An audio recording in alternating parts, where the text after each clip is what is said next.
Ben, bons días a todos. Comenzamos o pleno ordinario do 24 de novembro de 2015 cos seguintes puntos de orden do día. Pasaremos a ler unha declaración institucional en contra da violencia consensuada con todos os portavoces dos grupos políticos. Ninguén mellor que a nós coñece as consecuencias dos criminais actos terroristas. Ninguén mellor que a nós coñece desde hai décadas o sufrimento que leva aparellada a barbarie dos viles e irracionales atentados, cuxos baños de sangre só conseguiron incentivar o recorrido colectivo cara ás vítimas.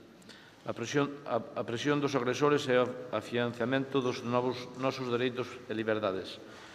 Pero dun tempo esta parte, o instinto asasino duns poucos aumentou nunha sociedade cada vez máis globalizada en que as fronteiras xeográficas dos países sirvan de freo para a súa macabra misión.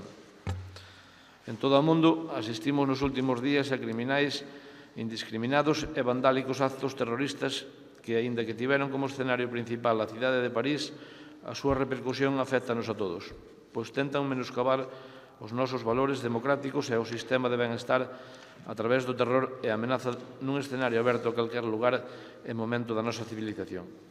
Os acólitos do Estado Islámico, asasinos jihadistas, xa non se limitan a perpetrar accións inhumanas nos seus asentamentos orixinais, senón que se inmolan e asasinan en calquer país occidental, segando a vida de centos de inocentes con consecuencias devastadoras para innumerables familias da nosa contorna. Por desgraza, non é o único caso detestable ao que se enfronta a nosa sociedade actual. Conductas irracionais de individuos integrados dentro da nosa contorna provocan a secuela de que todos coñecemos por violencia de xénero e da que temos exemplos de forma constante. No que vai de ano, 48 mulleres morreron vítimas de atentados criminais de conductas inhumanas, xeralmente as súas parellas, deixando a máis dunha decena de fillos orzos. Desde a Diputación de Lugo, sensibilizados coa especial virulencia que no transcurso das últimas semanas veñen alcanzando as accións terroristas e recoñecendo o permanente goteo das vítimas de violencia de xénero, lonxe de manternos impasibles, queremos manifestar o noso rexeitamento a calquera acción violenta, sexa do tipo que sexa e ali onde se perpetre. Poñémonos á beira das vítimas e trasladamos o noso pesar e condolencias aos seus familiares e expresamos a nosa máis firme convicción de persistir na defensa dos nosos dereitos e liberdades, do noso sistema do benestar como o mellor garante de futuro para as xeracións vindeiras. E agora comenzamos o primeiro punto da orde do día. A aprobación se procede das actas da sesión ordinaria celebrada o 27 de outubro, extraordinaria celebrada o día 4 de novembro de 2015. Non sei se hai unanimidade. Unanimidade. Señor presidente, antes de iniciarse os puntos ordinarios do orde do día, eu quixera pedirlle, porque no punto 15 vai un informe de Secretaría en relación co escrito presentado polo voceiro do Grupo Provincial Socialista, que eu non teño, gustaríame que me o facilitara, e aparte, viñen escuitando que parece ser que, consecuencia dese informe, hoxe xa non son membro do Grupo Provincial Socialista, cousa que personalmente lamento moito. Entón, eu neste momento non sei se como Ronaldo, pero máis ben como De Gea, non sei exactamente onde estou. Entón, eu queríalle pedirlle que ese punto número 15 se pasara ahora, se dera conta dese informe, para que este diputado poda saber exactamente en que situación está, porque por diversas razóns, sobre todo porque traballo, non puden firmar o recibí que parece da diversa documentación que me mandaron. Entón, como non son especialista do grupo, nin era antes, nin o son ahora de firmar recibís, pois gustaría meter esa documentación. A parte, quixera, co fin tamén de clarificar esa situación, porque leín con estupor nun medio de comunicación que son un tránsfuga. Eu tamén entendo que algún é profesor de instituto, pero pasa pouco polo instituto.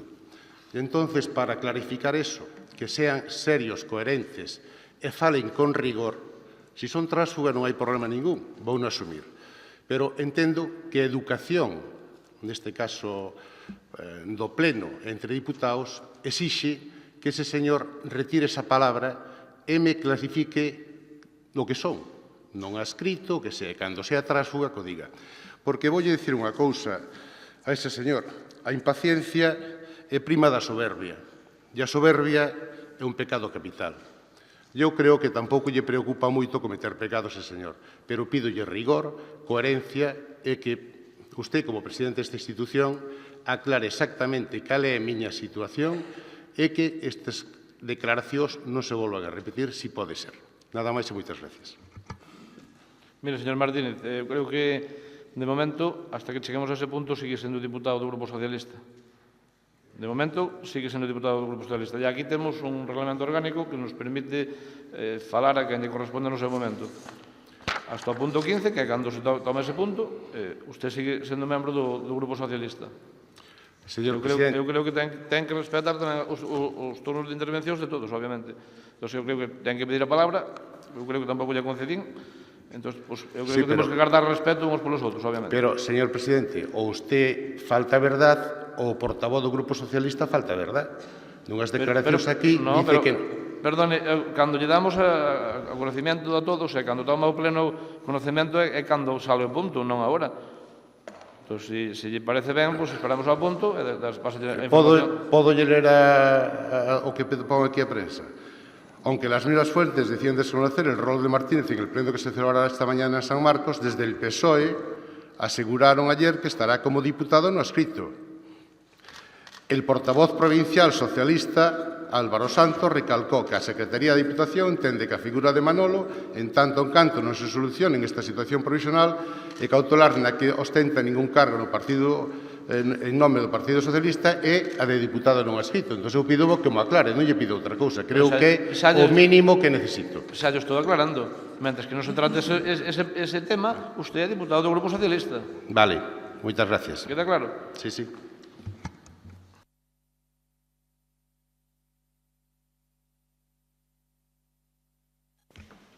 Asunto número 2. Proposta do Goberno Provincial para pedir a derogación da Lei 27/2013 do 27 de decembro ou, no seu defecto, a devolución ás entidades locais das competencias en materia de prestación de servicios sociais e promoción e reinserción social.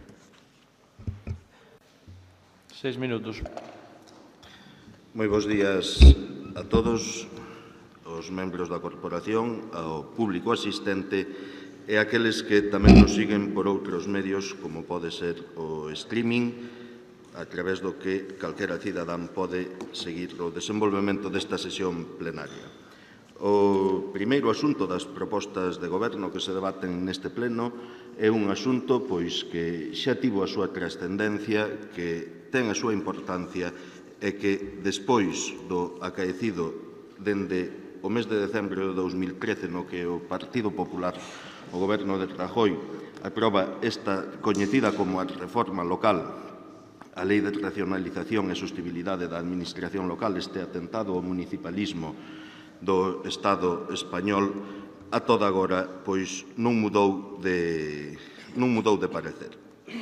Hai que recordar que, cando se aproba esta reforma local, os argumentos do señor Rajoy e do señor Montoro eran que a culpa de todo da situación económica do país, do Estado, a culpa de todo era dos concellos españois, dos concellos que non se fusionaban, dos concellos que eran pequenos, dos concellos que despilfarraban, que mal administraban e que, en fin, eran os que acababan coa economía do Estado, non? É verdade que a débeda dos concellos pois tiña unha significancia non tan importante como a das comunidades autónomas ou a do propio Estado, do propio Goberno central, no que era a estrutura da deuda total pública de España, pero servíes como argumento para seguir coa súa liña de recentralización, de dinamitación da capacidade dos concellos de, polo tanto, vulneración ou transformación do bo concepto sempre entendido e admitido non só polo Goberno do Estado, senón polas propias autonomías e incluso pola Unión Europea en esa Carta de Autonomía Local, na que se considera que os concellos non deben ter unhas competencias máximas, senón que precisamente deben ter unhas competencias mínimas e deben ter os instrumentos que os capaciten e habiliten para dar resposta aos cidadáns, pois, ao fin e ao cabo, son os concellos a administración máis preta, máis cercana aos seus cidadáns, é a porta de entrada dos problemas de moi diferente índole que calquera cidadán poida ter no desenrolo da súa vida, da súa actividade e das súas expectativas como persoa. Aínda así, pese á oposición dos demais grupos representados nas cámaras de goberno, pese a unha oposición moi forte por parte de todos os concellos de calquera cor política, o goberno de Rajoy sacou adiante esta reforma que basicamente consiste en privar de competencias, do exercicio de competencias, as entidades locais. Pero non só as entidades locais entendidas como concellos, pois había outras administracións que tamén son gobernos locais, que son as deputacións provinciais, que servirían, a través da articulación e do desenvolvemento desta lei, de instrumento recentralizador do goberno de Rajoy. Para que? Para que os concellos teñan menos capacidade, teñan menos oportunidades, por tanto, os veciños que neles viven, e o señor Montoro, desde Madrid, dirija se un veciño da Ponte Nova ou un veciño de Mondoñedo pode ter prestación de servicios sociais ou dun programa de reinserción no seu concello ou non poida telo, decidindo desde Madrid e non dende onde está o problema e dende onde, cunha boa administración e unha boa xestión, se poida dar solución a ese problema con certa inmediatez e con bastante sensatez. Así, crean unha situación crítica para a continuidade do servicio público de servicios sociais en España, que se foi construindo desde os anos 80 e que moitos concellos precisamente foron desenvolvendo políticas en ese sentido ante a falta de políticas e de programas de outras administracións. É verdade que en Galicia hai un panorama particular, peculiar, non? Apróbase a reforma local, que primeiro o señor Feijóo defende como a máis necesaria, porque como pode ser que os concellos despilfarren desa maneira, pero unha vez aprobada a Lei de Racionalización e Sostibilidade da Administración Local, o señor Feijóo aproba a contrarreforma, non? A contrarreforma que di, está moi ben a Lei de Racionalización, pero aquí en Galicia, aquilo que viñan facendo os concellos, que o sigan facendo, porque non vai a ser que teña que facelo a Xunta. Pero pasou o tempo e agora atopámonos en que en 2016 esta reforma debería aplicarse na súa integridade, xa debería, ten pasado ese tempo de adaptación e os concellos e as outras administracións deberían asumila na súa totalidade. Estamos falando de que pode haber concellos de que, basicamente, a única competencia que lle quede é a administración do cemiterio municipal, a conservación de algunhas vías, non de todas, que debería ser prestada coordinadamente, ou o alumeado público, pouco máis. E iso non é o que necesitan os veciños de España, pero non é o que necesitan os veciños da provincia de Lugo, onde a maior parte dos concellos teñen menos de 5.000 habitantes, que son os máis afectados por esta reforma local. Por iso, hoxe pedimos novamente que este pleno se pronuncie e nos dirixamos ao Goberno do Estado para que derrogue a Lei 27/2013 de 27 de decembro de racionalización e sustentabilidade da Administración local na súa totalidade. E, mentras tanto, se comprometa a tramitar de forma inmediata unha modificación legislativa que devolva urxentemente ás entidades locais as competencias en materia de prestación dos servizos sociais e de promoción e reinserción social, reafirmando a autonomía municipal constitucionalmente garantida, entendida como a capacidade de decisión en todos os ámbitos da vida cidadá, sen prexuízo da necesaria coordinación de competencias entre administracións baixo os principios de calidade do servizo, proximidade e subsidiariedade. 6 minutos o voceiro do Partido Popular. Sí, bos días. Ben, coincidirán comigo en que tras 35 anos da aprobación da Lei Reguladora de Bases de Réxime Local era necesaria unha actualización da normativa local. Pois ben, esta actualización levouse a cabo a través da lei que hoxe piden derogar, Lei de Racionalización e Sustentabilidade da Administración Local. Hai que decir que esta modificación ou esta nova lei non pretende, como decía o señor Álvaro Santos, culpar aos concellos, nin quitarlles capacidade, nin dirixilos dende Madrid. O que pretende esta lei é clarificar as competencias municipais para evitar duplicidades nas competencias de outras administracións, delimitar as competencias das deputacións provinciais, atribuíndolles principalmente como función a asistencia aos concellos con menores recursos para a prestación da súa carteira básica de servicios e garantir que os servicios que se deleguen aos concellos leven parella o 100% do financiamento para ser asumidos e non soamente como se facía ata agora unha cofinanciación de outras administracións. Blinda tamén as competencias dos concellos e permítelles prestar servizos que non sexan propios nin delegados sen poñer en risco a estabilidade presupuestaria do concello. Hai que decir que, ante esta normativa, tanto por parte da Xunta de Galicia como da FEGAM, no seu día se fixeron alegacións, se fixeron suxestións para acadar un texto final mellorado e consensuado e que servira para a modernización das administracións públicas. E somos conscientes de que esta reforma e actualización non quedou completa ao non recollerse todas as alegacións que se trasladou desde a FEGAM e que foron aprobadas por unanimidade dos alcaldes galegos. Por iso, sin esquecer que esta lei ven a dar resposta á necesidade de actualizar o marco normativo do réxime local de acadar unha maior eficacia e eficiencia na prestación dos servizos públicos locais, o Goberno galego non é que fixera unha contrarreforma, abordou unha reforma da normativa autonómica que permitiu desenvolver este marco estatal adaptando á realidade de Galicia e ás súas particularidades e especificidades, correxindo e mellorando aqueles aspectos nos que se considera que existía un marxe de mellora.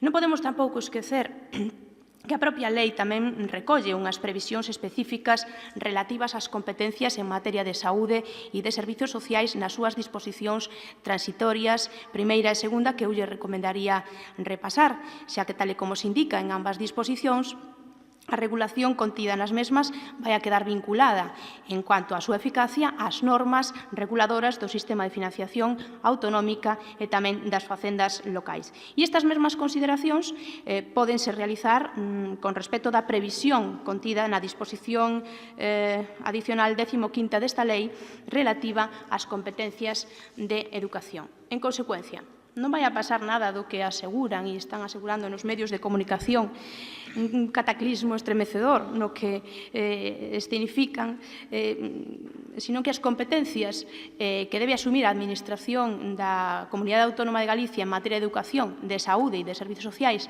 en cumprimento das disposicións que lle acabo de decir da Lei Estatal de Racionalización, van a continuar sendo prestadas polos municipios, mentras tanto non se dean as condicións previstas para o seu traspaso na normativa básica, e iso aínda non se deu, e en particular, como lle decía, o establecemento dun novo sistema de financiamento autonómico e das facendas locais.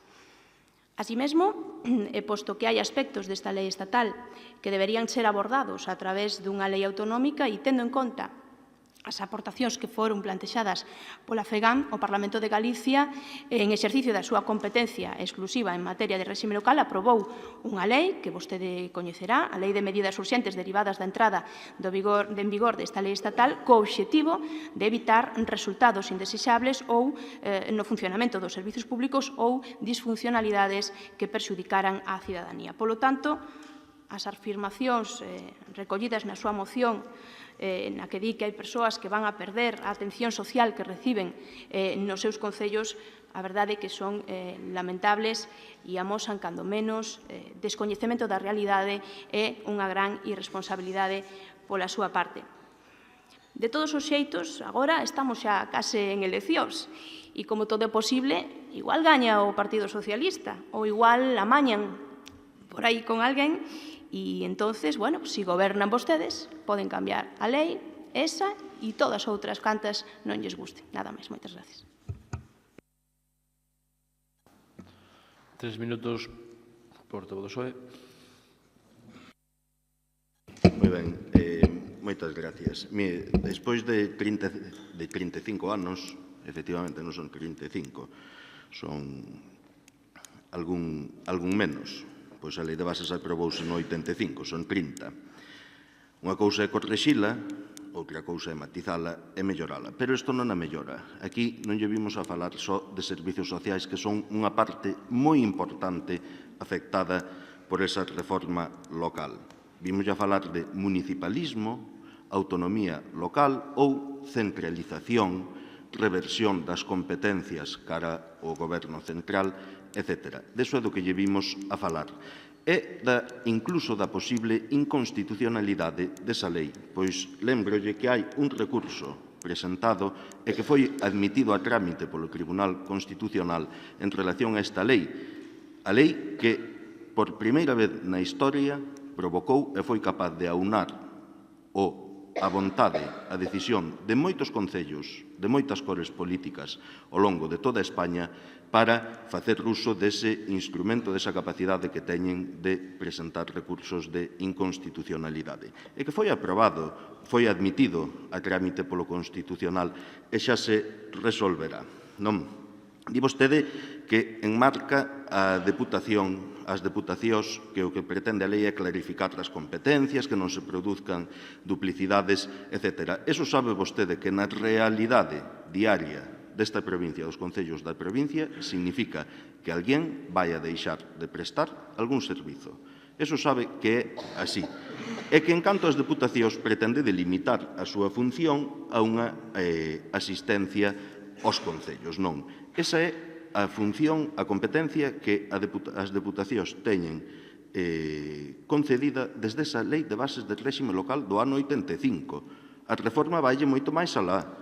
Vaille a que a Deputación teña a capacidade de decidir quen e como se presta o servizo de recollida e tratamento de lixo no concello máis pequeno da provincia de Lugo. E casi no máis grande, que a Deputación teña a capacidade de decirlle ao concello como ten que xestionar o seu alumbrado público, etc. Iso é o que promove esta lei, gústelle máis ou menos.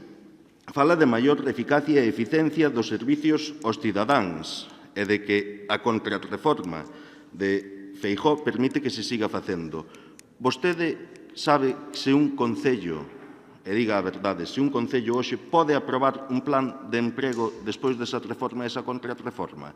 Non, non pode. Non pode. Un concello que non viña prestando con anterioridade o servizo de gardería municipal e que o necesite para que esas familias se queden no concello, etc., pode facelo sin previa autorización do Ministerio e da Xunta de Galicia, aínda tendo a súa economía saneada, tendo as súas contas perfectamente e a capacidade económica para afrontalo e a vontade política de facelo? Non, non pode. Esas son as consecuencias da reforma local.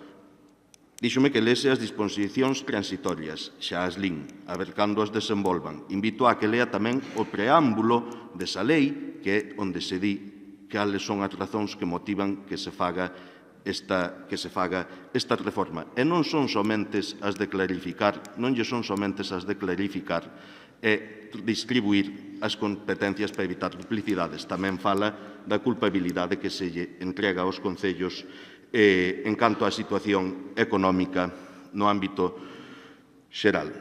Ese recurso de inconstitucionalidade do que lle falo é que é moi importante, é admitido porque se entende que pode vulnerar claramente a autonomía local. En canto a vindeiras eleccións, non fai falta que yo diga eu, está no noso programa electoral, se gobernamos, as dúas primeiras medidas que vamos a tomar é a derogación da reforma local e a derogación da reforma laboral.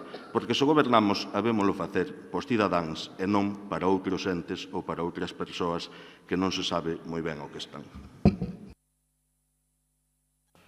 3 minutos, o voceiro do Partido Popular. Ben, se goberna. Falemos de municipalismo e de competencias das administracións locais, porque parece que falando deso, o rigor, a seriedade e a coherencia a que apelaba ao principio deste pleno o señor Martínez, pois non está dentro das súas maiores virtudes. Porque se ven vostedes, por unha banda, piden, reclaman ou pelexan incluso por ter responsabilidades, despois, cando as teñen, non sei se é que non saben ou se fan os tontos, pero o caso é que non as asumen e incumpren, polo tanto, coas atribucións e obrigas que teñen encomendadas na súa función de goberno. Falolles desto porque vostedes estiveron 3 meses pelexando e amañando unha moción de censura para volver a gobernar esta Deputación e agora que teñen a posibilidade de traballar pola provincia dende esa posición de goberno que conseguiron, pois levan paralizados mes e medio. Home, mes e medio, cuestión que redunda en detrimento dos intereses do conxunto da provincia e en detrimento dos intereses de cada un dos concellos para os que hoxe piden esa devolución de competencias. Incoherencia tamén porque, ansiando competencias en materia de servizos sociais para as corporacións locais, non debemos esquecer o recurso contencioso administrativo que PSOE e BNG presentaron contra o decreto 99/2012 da Xunta de Galicia, onde se regulan os servizos sociais comunitarios e onde se lle atribúen competencias ás deputacións provinciais. Asistencia económica, técnica e xurídica aos concellos na execución das súas competencias en materia de servizos sociais comunitarios básicos para aqueles concellos con menos de 20.000 habitantes. Incluso máis, apoio maioritario na prestación do servicio de axuda de familia básico, na axuda de fogar básico. Pois miren, con este recurso, señor Santos, o que daban a entender é que querían desfacerse desta responsabilidade que agora reclama. Home, aclárense. Queren competencias? As competencias aínda as teñen. O que falta é poñerse a traballar e poñerse a traballar de verdade. Se incluso nosotros en 3 meses que estivemos lles deixamos xa camiño andado, Aí lle quedaron unhas encomendas que o Partido Popular presentou por rexistro o mesmo día que se nomeaba o novo presidente desta Deputación, encomendas que eu, además, lle vou a resumir. Unha axeitada partida orzamentaria para dar cumprimento ao artigo 63 da Lei Galega de Servizos Sociais, aínda en vigor, prestación de asistencia económica, técnica e xurídica aos concellos para os servizos sociais comunitarios e tamén unha suficiente partida orzamentaria para apoiar de forma maioritaria aos concellos na prestación do servicio de axuda no fogar. Transparencia na concesión de axudas e subvencións en materia social pola vía de concurrencia competitiva, se son capaces de sacar unha orden de concurrencia competitiva. Acordar cos concellos, cos servicios sociais dos concellos, a fórmula de novas altas entre a asistencia domiciliaria e, se é posible, cubrir, como cubriu o Partido Popular, o 100% do custo deste servicio. Mire, camiño para andar teñen. Só lles falta poñer as botas e poñerse a elo, porque a verdade é que se lles fai noite. Nada máis. Moitas gracias. Para remanar un minuto do... Pois, alédome moito de que amosen de novo a súa teoría de a Xunta convide a Deputación paga. Empezando polo final, teleasistencia, pretenderá vostede dicir que foi o Partido Popular que na financiou o 100%. Foi a Xunta de Galicia que na deixou con 0. E de que eu saiba, na Xunta de Galicia siguen os do Partido Popular, que do meu partido non son, serán do seu. En canto ao decreto de servizos sociais, aclárense. Aclárense quen quere que teña a competencia, porque na reforma local din que a competencia é da comunidade autónoma e que se a delega ten que delegala de xeito homoxéneo e aparellada a financiación do custe do servicio. Pero o decreto de Feijóo di algo diferente. Di, oiga, eu voulle pasar a competencia, pero os cartos poño vostede. Aclárense cal é o panorama que lles gusta, o de Rajoy, o de Feijóo ou o que mellor lles conveña segundo o tema do que se fale no pleno. Aclárense, porque Rajoy di que ten que pagar a Xunta de Galicia e Feijóo di que ten que pagar a Diputación. E o Partido Popular di, bueno, aquí que pague alguén, pero que non sea do PP. Iso é o que están dicindo vostedes. Paralizados mes e medio non estuvemos, Non estuvemos, señora Teijeiro. Por moito que lle guste, non estivemos. Acabamos de resolver o ben empregado. Estamos traballando para poñer en marcha as residencias e centros de día da Deputación Provincial de Lugo. Estamos traballando, aprobamos máis adendas, máis prórrogas a convenios para que os concellos e entidades poidan executar esas obras subvencionadas pola Deputación de Lugo que fixeron vostedes en 3 meses. Non lle estamos paralizados, non se equivoque. Outra cousa é que as cousas non vayan como a vostede lle gusta. Pero paralizados non lle estuvemos, señora Teijeiro. É responsabilidade de goberno e na administración local e na Deputación de Lugo é defender os concellos e defender o municipalismo e a administración local por enriba da obsesión recentralizadora e vaciadora de contidos dos concellos, dos gobernos municipais e dos gobernos provinciais. Eso é o que debatimos nesta moción, municipalismo ou recentralización. Nós apostamos polo municipalismo, o Partido Popular decidirá por quen aposta. Ben, unha vez debatida a moción, pasamos á votación. Votos a favor? Abstencións? Votos en contra? Queda aprobada 13-12, non?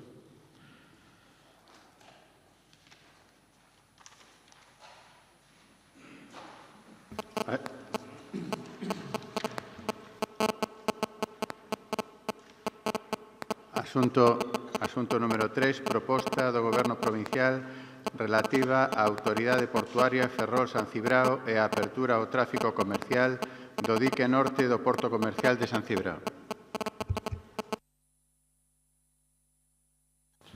6 minutos para o voceiro do BNG.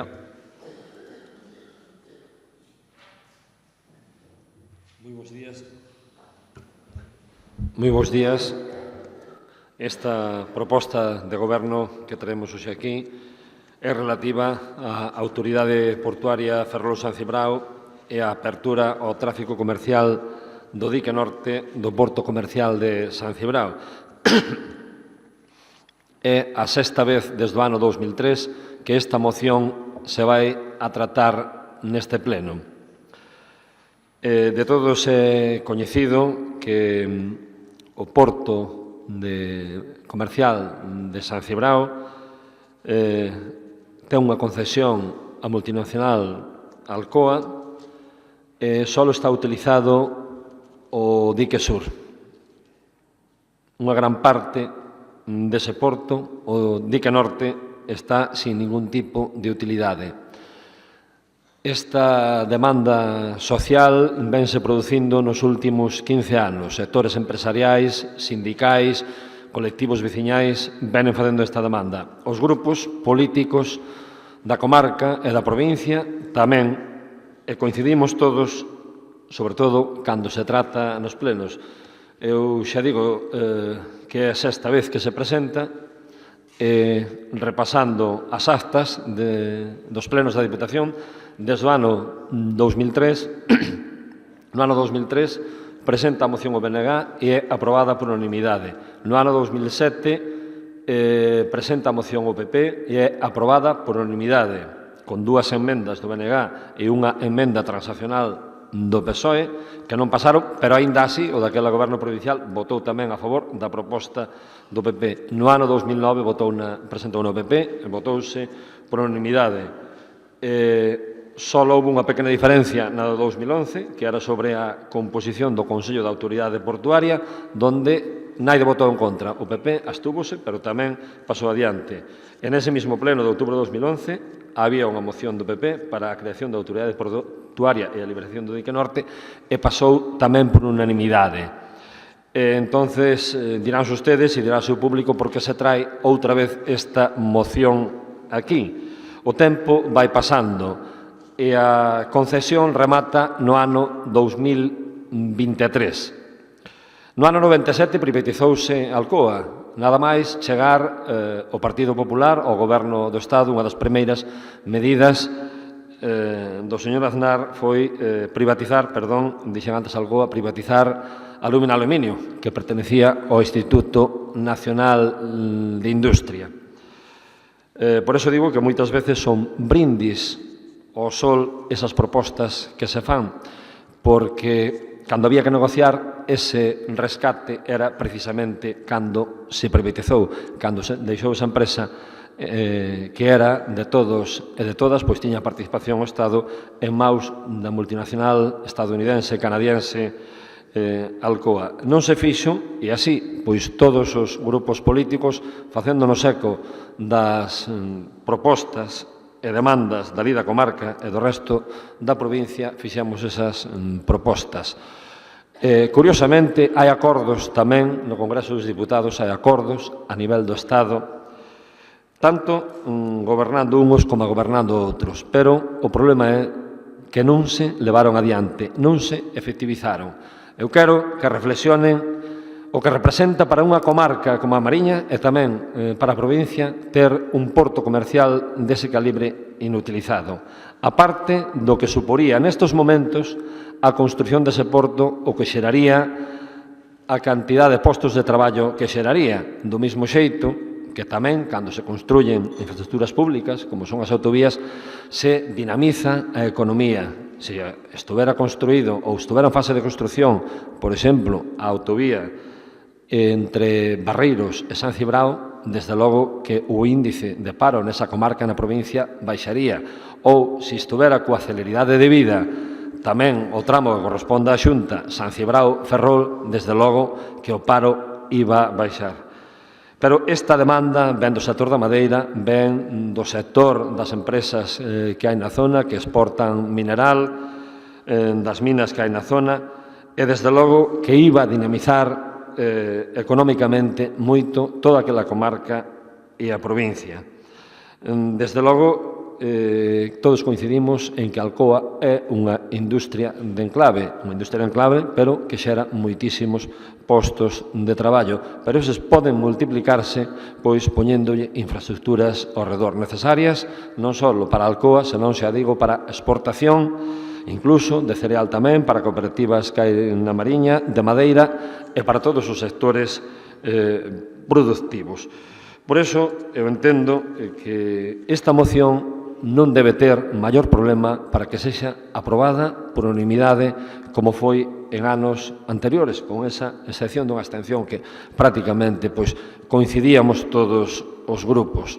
O problema é cando saia de aquí que o compromiso dos diputados e diputadas que votemos esa moción, pois lle digamos aos nosos representantes dos respectivos partidos ou das respectivas coalicións no Congreso de Diputados que defendan o mismo que defendemos nosotros aquí.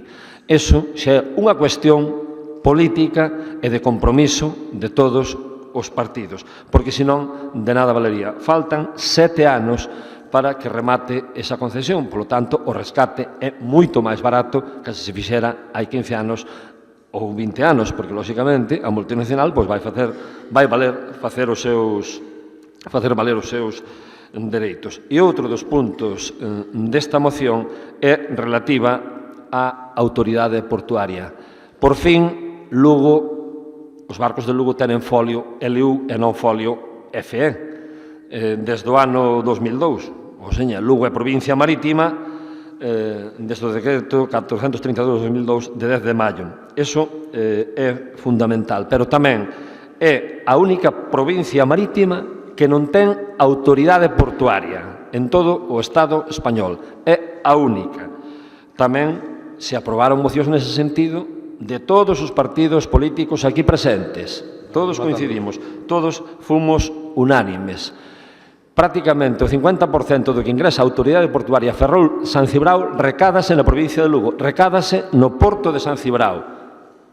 Pero vamos ás inversións que venen para a provincia de Lugo e para a costa de Lugo e o reparto non é o mismo. Un 90 e pico por cento vaise para Ferrol, incluso para construir portos deportivos, e un 10% vense para aquí. Desde logo que non é xusto. E iso pódese modificar, e aí non só son competencias do Estado, tamén ten competencias a Xunta. Por lo tanto, reflexionemos sobre isto, sobre todo na situación económica que estamos vivindo e o revulsivo que podía ser a apertura deste dique norte e a construción deste porto, que sería de referencia, poderíamos competir con portos como a Xixón ou portos como o de Coruña.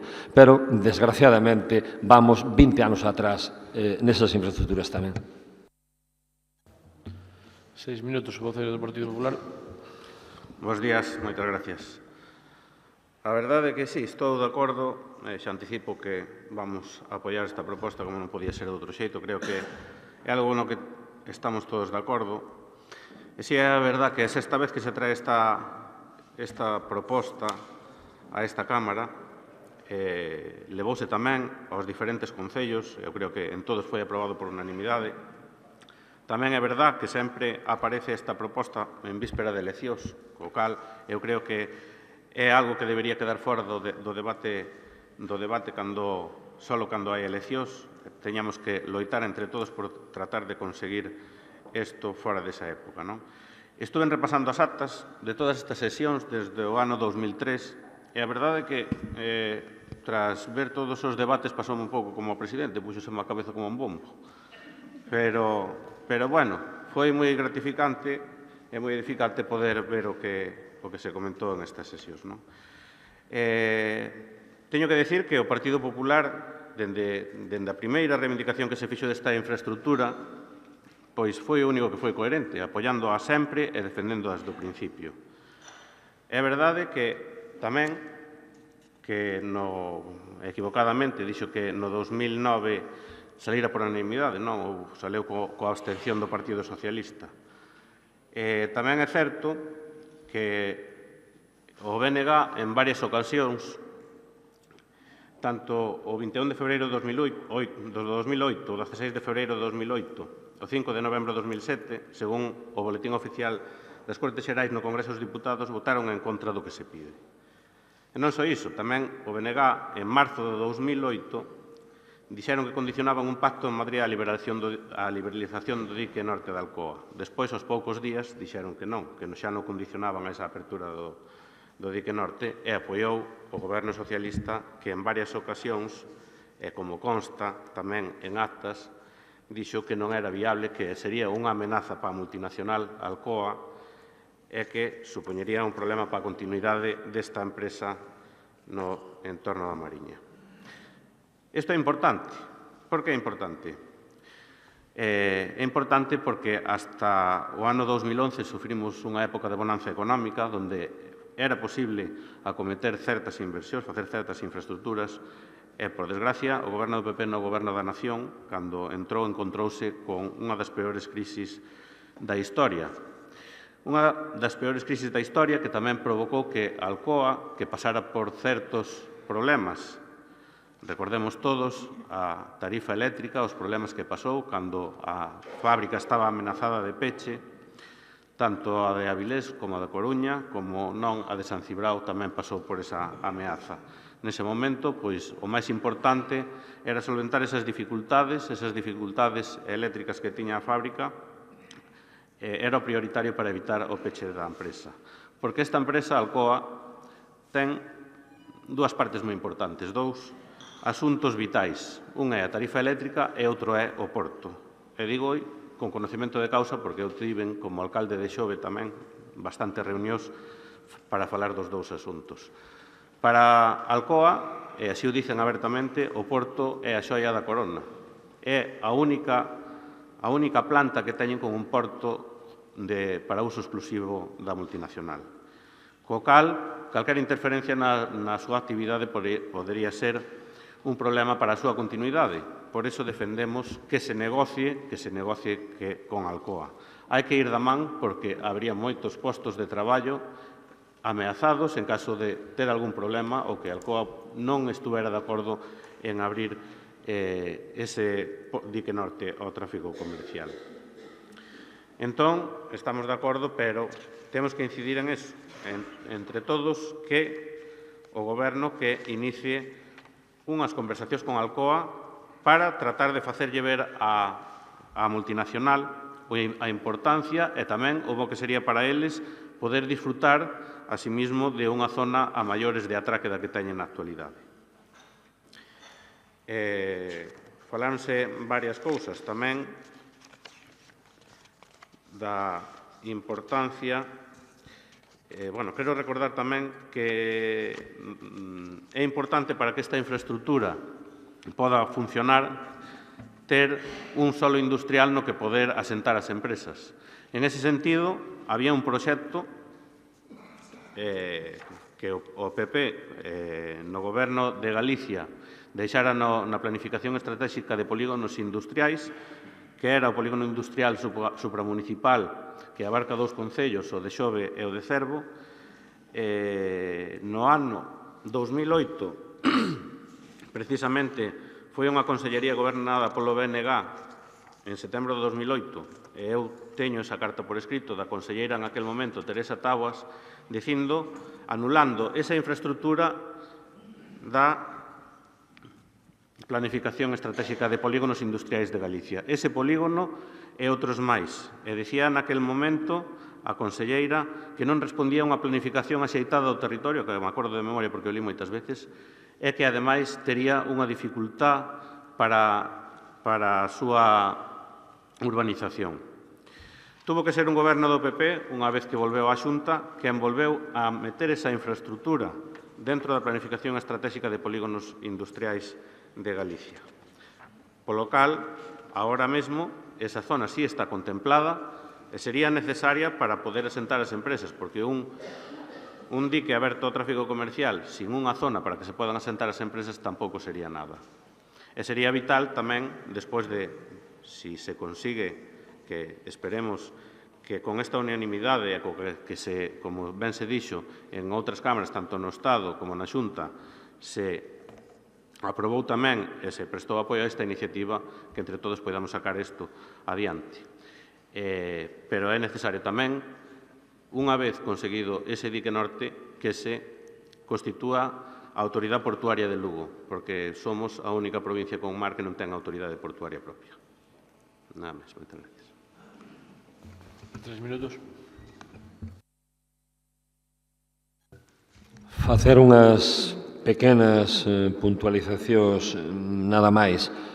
Desde logo que si somos coherentes o que defendemos aquí, defendémolo en Madrid cando nos toca estar en Madrid. É curioso, sempre parece ser que os presupostos do Estado fixeronos 2 diputados do Bloque, é que sempre parece ser que 2 diputados do Bloque teñen unha potencia que debemos ser uns tarzáns aquí, é que os presupostos do Estado dependeron de 2 deputados do Bloque. Bueno, tamén é importante que interioricen esa reflexión e que a interiorice tamén a cidadanía a importancia que teñen os votos de 2 diputados cando están na mesma liña co povo, cando están na mesma liña cas demandas sociais. Esa é a importancia dos grupos que vostedes nos chaman minoritarios, e con moito orgullo minoritarios, porque representamos a maiorías como son as maiorías sociais.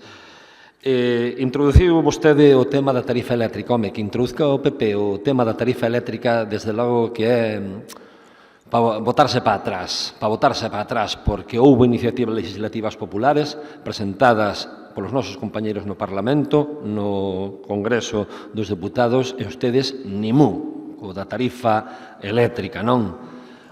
O nacionalismo lo hai defendido durante moitos anos.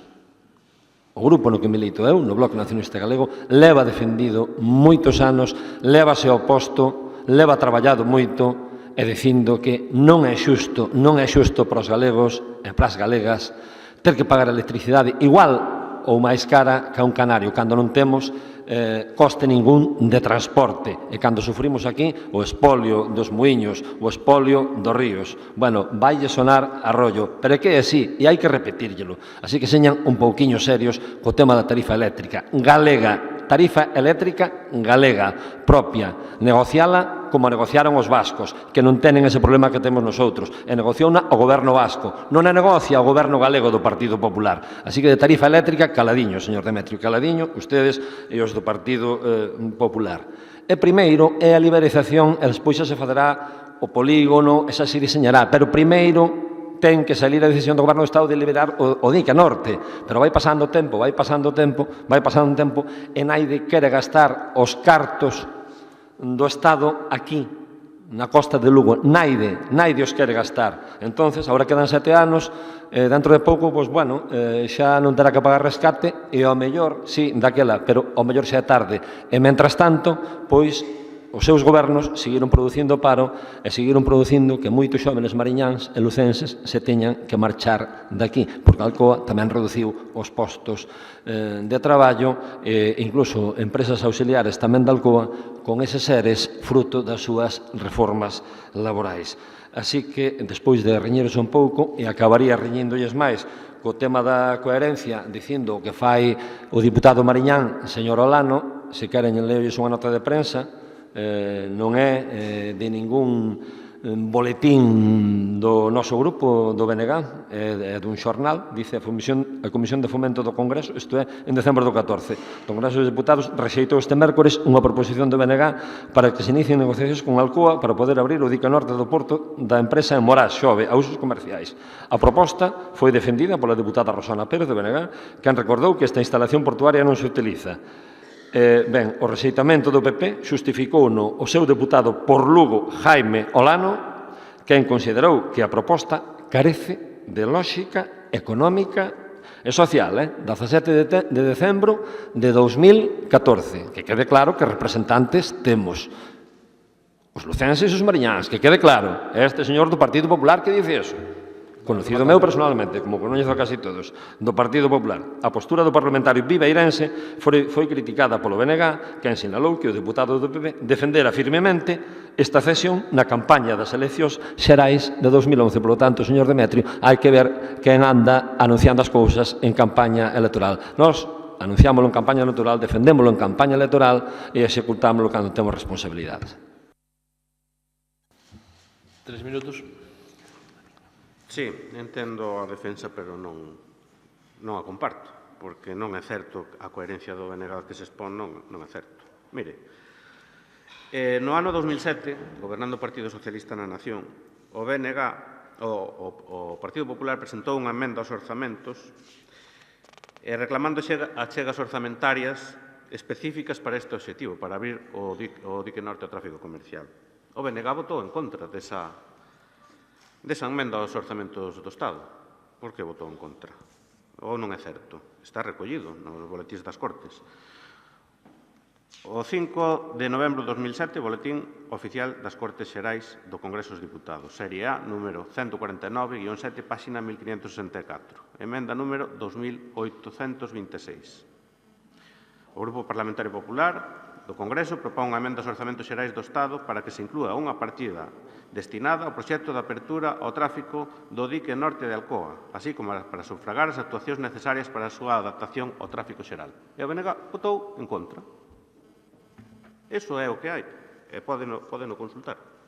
Se quere despois, se non anotou, doulle o número de boletín.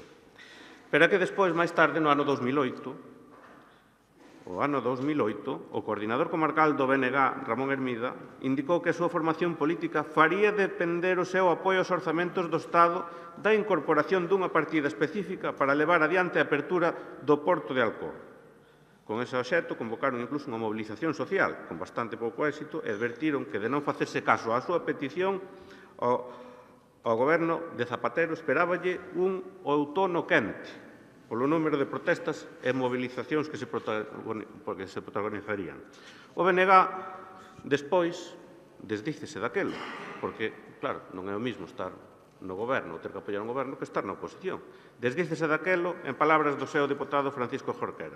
Xa non fará depender o seu apoio ás contas de Zapatero, e, de feito, apoiounas, sin incluir nada para este dique norte. Entón, pídolle tamén rigorosidade á hora de expoñer. Bueno, fora do debate político, eu creo que todos estamos de acordo en que é unha infraestructura necesaria, polo cal xa anunciei que vamos a apoiar esta proposta, aínda que o punto 1, instar ao Goberno da Autoridade Portuaria de Ferrol San Cibrao unha redistribución dos ingresos, é complicado de cumplir. É complicado de cumplir por imperativo legal, porque hai unha normativa estatal que impide, e digo tamén porque cada 2 anos tócame a ser representante vocal no Consello de Administración da Autoridade Portuaria, non pode investir fora de terreos da súa competencia, por lei. Habría que modificar a lei estatal que regula o funcionamento das autoridades portuarias, porque si se dixo, como dixo o vicepresidente, na zona de Ferrol si se inverteu en algunhas zonas, pero é que esas zonas son zonas adscritas aínda á autoridade portuaria. Non pasa así na Mariña, e sei non moi ben porque en Xove cóstame moito traballo, e iso que teño o porto no meu concello, conseguir inversións no concello. E, de feito, a única zona onde se puderon investir cerca de 500.000 euros foi no acceso ao faro de Roncadoiro, porque era a única zona que era competencia da autoridade portuaria, porque o resto que ten de competencia está en régimen de concesión á multinacional Alcoa. Co cal, e según está recollido tamén en varias actas de sesións da autoridade portuaria, non poden investir fora de terreos da súa competencia. Co cal, habería que cambiar a lei para poder facelo. Encantado de que se puderan investir eso que se xenera no porto de San Cibrao, co cal podemos instar a que se modifique a normativa e que se posibilite a inversión, o investimento deses fondos que se xeneran, unha parte deles, na zona de actuación do porto, por lo menos. Nada máis, moitas gracias. Moi brevemente, tamén, eu diríalle que as leis e as normativas, pois, desde logo que están para cambiálas, para que beneficien o interés público cando así se demanda. Alégrome que recoñeza que vostede é representante na autoridade portuaria Ferrol San Cibrao. De 15 membros, Lugo ten un representante que é o alcalde de Cervo, o alcalde de Xove, que é onde está ubicada a multinacional Alcoa. Polo tanto, cando lle toque, ou agora, que está Villares, que está na FEGAM tamén, pois vostede leve esa proposta, non se poderá instar desde fora, pero desde dentro sí, leve esa proposta, redactámola conxuntamente, ou leve esta moción ali. É que, claro, con datos da autoridade portuaria, mire, 2012, 2013 e 2014 ingresou polo porto de San Cibrao, pola entrada, a maior parte de barcos de bauxita, 9,9 millóns de euros. Seguindo esa media, nos últimos anos, con eses ingresos, se viñeran para aquí, xa estaba financiado o porto. En 15 anos estaba financiado o porto. Non nos costaba nada, simplemente. Entón, hai que ter a vontade política de facelo. E o que sí temos moi claro tamén, eso sí que aí non coincide, desde logo, que o seu grupo, porque xa se viu en mocións anteriores, aínda que houve unanimidade, os portos de interés estatal. Nós sempre dixemos que tiñan que ser traspasados á Xunta de Galicia. Vostedes opuxéronse sempre. Se foran transferidos á Xunta e tuveramos competencias propias, non tiñamos este problema ahora e íbamoslo decidir nosotros aquí. Esa é a diferencia de obedecer a Madrid ou obedecer aos galegos e as galegas. Ben, unha vez debatida a moción, pasamos á votación. Digo, se podo facer unha observación ao último comentario pola representación que me toca na autoridade portuaria. Corta. Sí, 30 segundos. Bueno, como representante, quero decir solo que a modificación da composición da autoridade portuaria foi feita, está regulada polo artículo 40 da Lei 33/2010 de 5 de agosto, que modificou unha Lei 48/2003 de 26 de novembro. O sea, que esta normativa que regula a composición do Consello de Administración da Autoridade Portuaria foi aprobado polo Goberno Socialista apoiado polo BNG. Esa composición reduxo o número de representantes, co cal, agora, o número de vocais no Consello de Administración é de 15. De 15 representantes, deses 13 vocais, a Xunta ten 4 representantes. Deses 4 ten 2 da Coruña e 2 de Lugo. Despois están os dous concellos, o Concello de Ferrol e o de Xove Cervo, que se rotan cada 2 anos, e 4 da Administración Xeral do Estado. Vai rematando porque... Sí. Bueno, quero decir que esa composición... Hai que respetar os... Reduxes a mitade, non por vontade do Partido Popular. E quero decir...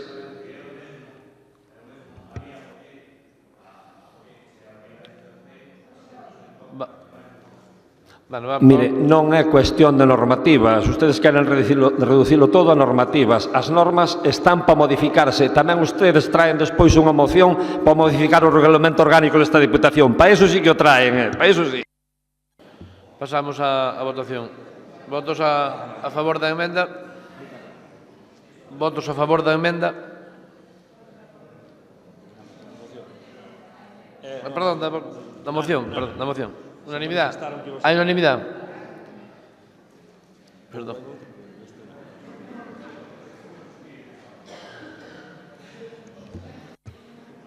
Cuarto punto. Asunto número 4, moción do Grupo Provincial do BNG relativa á derogación da suba do canon de Sogama, así como a devolución das incautacións aplicadas contra este. 6 minutos o vocero do BNG. Vamos a ver se nos axustamos aos tempos e ás intervencións, porque esta moción que traemos desde o Bloque Nacionalista Galego tamén eu creo que, habendo tantos alcaldes e alcaldesas aquí presentes, en todos os grupos políticos, no BNG non hai ningún alcalde, nin ninguna alcaldesa, nos dous grupos políticos sí que hai alcaldes e alcaldesas, e esta moción, pois, desde logo que é para que se restituya aos concellos algo do que a Xunta e Sogama se lles está apropiando indebidamente.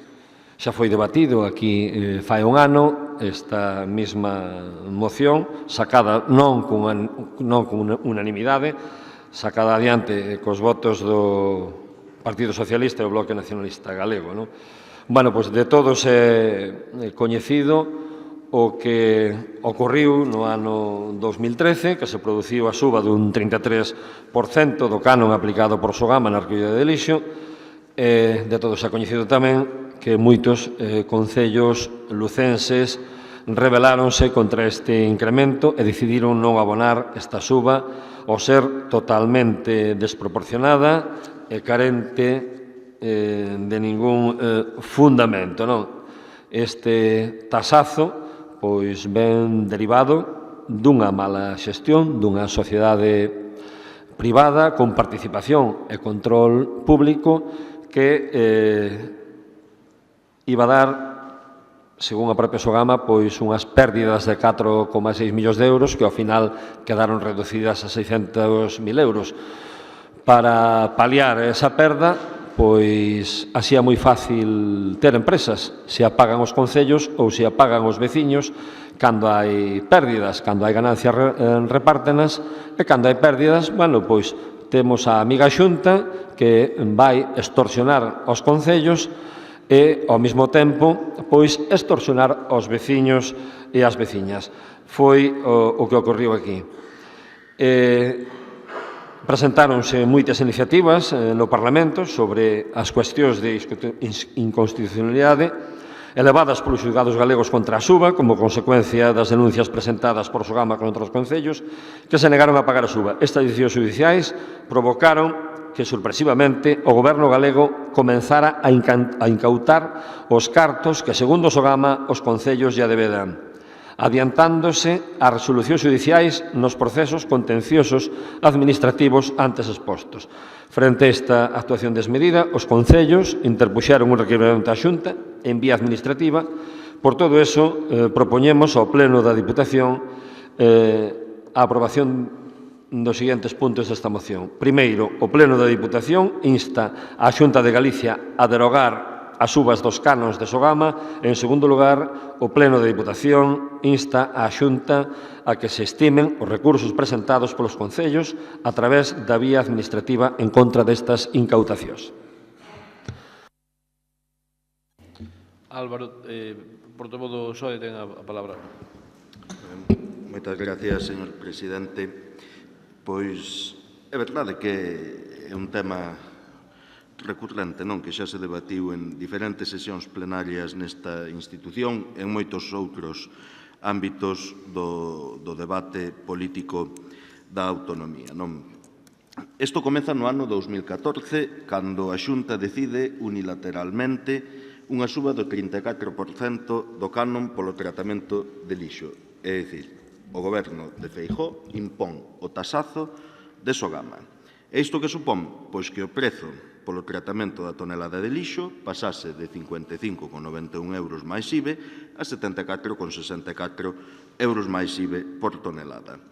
Todo isto cando xa os 296 concellos galegos pagaban polo tratamento do lixo máis que en outras comunidades limítrofes. Por exemplo, Asturias, que está aí ao lado, onde este canon é de 18 euros tonelada. Este tasazo superou toda barreira partidista e dende a propia FEGAM, onde se integran todos os concellos da comunidade, exixiuse a paralización desta inxente suba a que o señor Feijóo pois tamén fixo oídos sordos. Alcaldes de todas as cores políticas estiveron de acordo en que esta suba era un claro ataque aos concellos e aos nosos veciños, por dúas razóns que temos explicado aquí sobradamente. Porque ante esta suba só quedaban dúas alternativas para os concellos. Asumir con medios propios do concello esta suba, cando xa están económicamente bastante asfixiados, sendo as administracións máis prexudicadas pola crise, e aínda sendo as menos responsables da mesma, pero que obrigábase ou asumían con fondos propios, pois, evidentemente, a non desenvolver outras iniciativas, outras inversións. Ou, por outro lado, incrementar os recibos aos nosos veciños, cando o desemprego é o principal problema do país, a situación económica das familias é a que todos coñecemos. Por eso, aos concellos lle quedaban dúas saídas e as dúas iban directamente ao peto dos veciños, a través da suba directa do recibo ou a través de non poder desenvolver outras inversións, outros proxectos que os beneficiasen. Ante esta situación, varios rexedores opuxéronse a asumir de ningún xeito o tasazo de Sogama. Estes municipios pasaron a ser denominados como os concellos insumisos. Non, en Galicia foron un total de 13 os que mantiveron esa posición con todas as consecuencias. Na Coruña 2, en Ourense só hai un, en Pontevedra outro, e a maioría deles na provincia de Lugo, onde hai 13 concellos que non pagan, non asumen a subida do canon de Sogama. Son os concellos da Fonsagrada, Becerreá, Navia de Suarna, Pedrafita do Cebreiro, Castroverde, Pol, a Ponte Nova, a Pobra do Brollón e Antas de Ulla. Estes concellos que, para recordar o que significa as arcas municipais ou ao peto dos veciños, podemos utilizar exemplos que todos coñecemos. Non, na Ponte Nova, que conta cuns 2.500 veciños, con este incremento, tería que pagar a Sogama entre 4.000 e 5 euros ao mes, é dicir, entre 45.000 e 60.000 euros ao ano. Pedrafita do Cebreiro, cuns 1.150 veciños, suporíalle en torno aos 24.000 euros ao ano. Para a Fonsagrada, onde viven uns 4.000 veciños, esta suba conleva custos de 82.000 euros ao ano. Isto por falar de concellos que non o están asumindo. Podemos falar de outros concellos como o propio Concello de Lugo, onde significa máis de 700.000 euros ao ano o tasazo de Sogama. Que se fixo na provincia lucense? Pois varios alcaldes diríxense á Deputación Provincial de Lugo pedindo apoio na súa postura de non asumir, de non afrontar o pago deste incremento. Por elo, a Deputación pon a disposición dos municipios os servizos xurídicos do organismo provincial de xeito totalmente gratuito, unha prestación que, por suposto, mantemos hoxe en día e ofrecemos aos 67 concellos lucenses. É dicir, a Deputación de Lugo liderou a defensa xurídica dos concellos ante o roubo que pretendía facer a Xunta de Feijóo co tasazo de Sogama aos nosos veciños. Para que se fagan unha idea, en Lugo hai preto de medio centenar de xuízos entre os que se celebraron e se van a celebrar. Esta boa defensa xurídica, pola que tamén temos que felicitar aos profesionais dos servicios xurídicos da Deputación de Lugo, supuxo que todos os xulgados contenciosos administrativos de Lugo consideren que hai razoadas dúbidas de constitucionalidade que merecen ser elevadas ao Tribunal Constitucional. Isto é unha primeira victoria do municipalismo.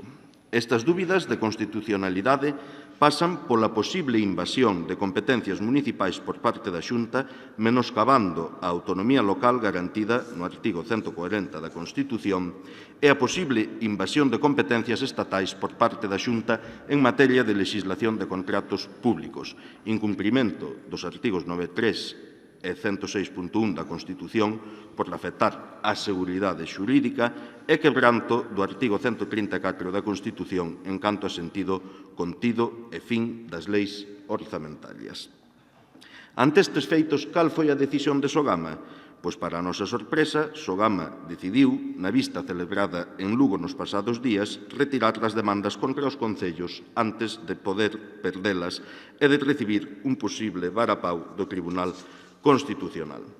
Esta decisión é unha absoluta falta de respeto ao Estado do Dereito, aos concellos e aos veciños e incluso aos órganos xurídicos que levan meses traballando na canalización deste asunto.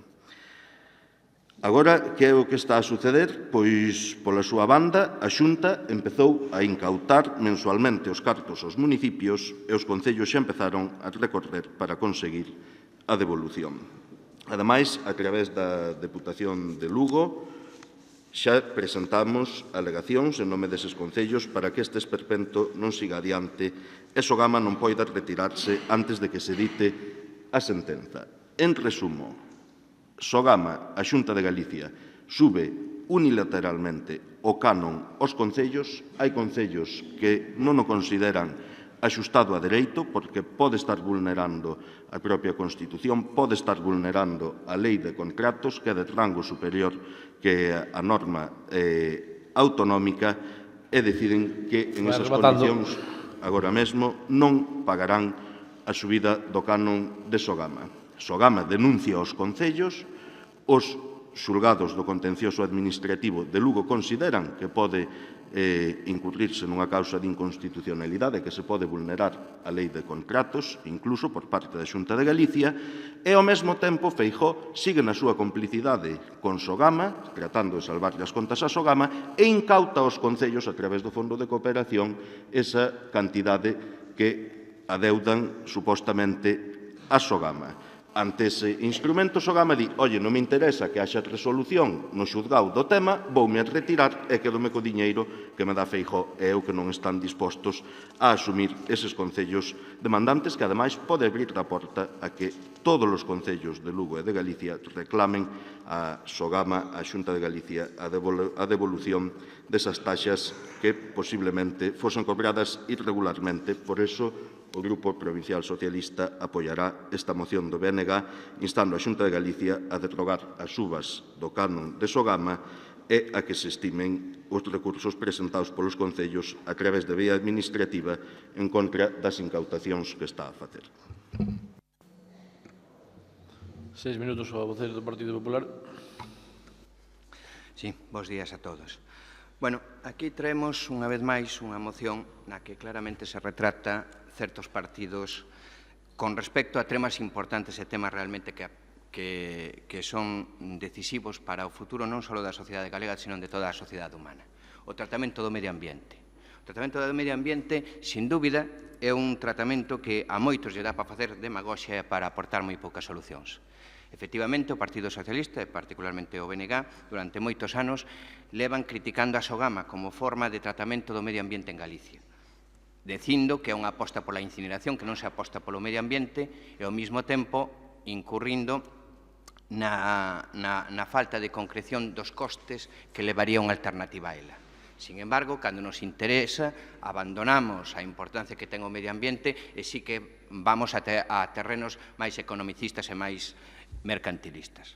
Isto é simplemente, aparte de faltar a realidade, non analizar con mínimo de seriedade as cuestións que nos importan.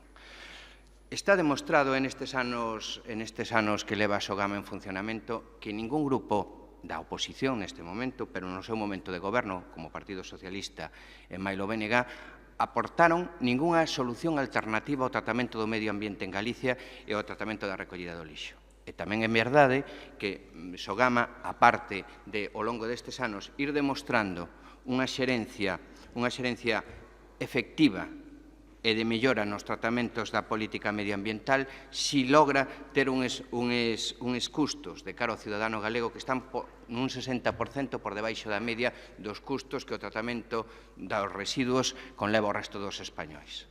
Entón, a que estamos? Que fixo o BNG, que fixo o Partido Socialista, que alternativas propuxo a Sogama? Ninguna. Ninguna. Iso é o que fai que estes lemas tan válidos para a oposición cando se chega ao goberno se perden. O Partido Socialista non só non apostou por Sogama no goberno bipartito do BNG, senón que incluso chegaron a repartir os dividendos das ganancias que obtivo naquel momento. Entón, onde está a súa coherencia? Que alternativa á recollida do lixo teñen vostedes para Galicia? A alternativa, ningunha. A recollida en Galicia é a máis barata do Estado. A recollida en Galicia e as melloras que se levan feito nestes anos en Sogama demostran que a aposta de Sogama é ao mesmo tempo unha aposta por a mellora medioambiental en Galicia. Que alternativas teñen vostedes? Ningunha. Que pasou no ano 2013? No ano 2013 hai un cambio na normativa estatal, lóxicamente coherente ca situación na que se atopaba nese momento o Estado e ca situación do déficit tarifario que sufría o Estado no consumo eléctrico en España, e Sogama entra nunha situación probable de quiebra en pouco tempo. Aí están os datos. Que se fixo? Se abriu un período de diálogo, porque sí que non descoñecemos que esta situación altera os presupostos locais e altera a situación dos concellos. Pero é falso pensar que os veciños dos concellos, si paga a Xunta de Galicia, non pagan o tratamento medioambiental, e si pagan os concellos, si o pagan, porque ao final son os mesmos ciudadanos pagando os mesmos impostos.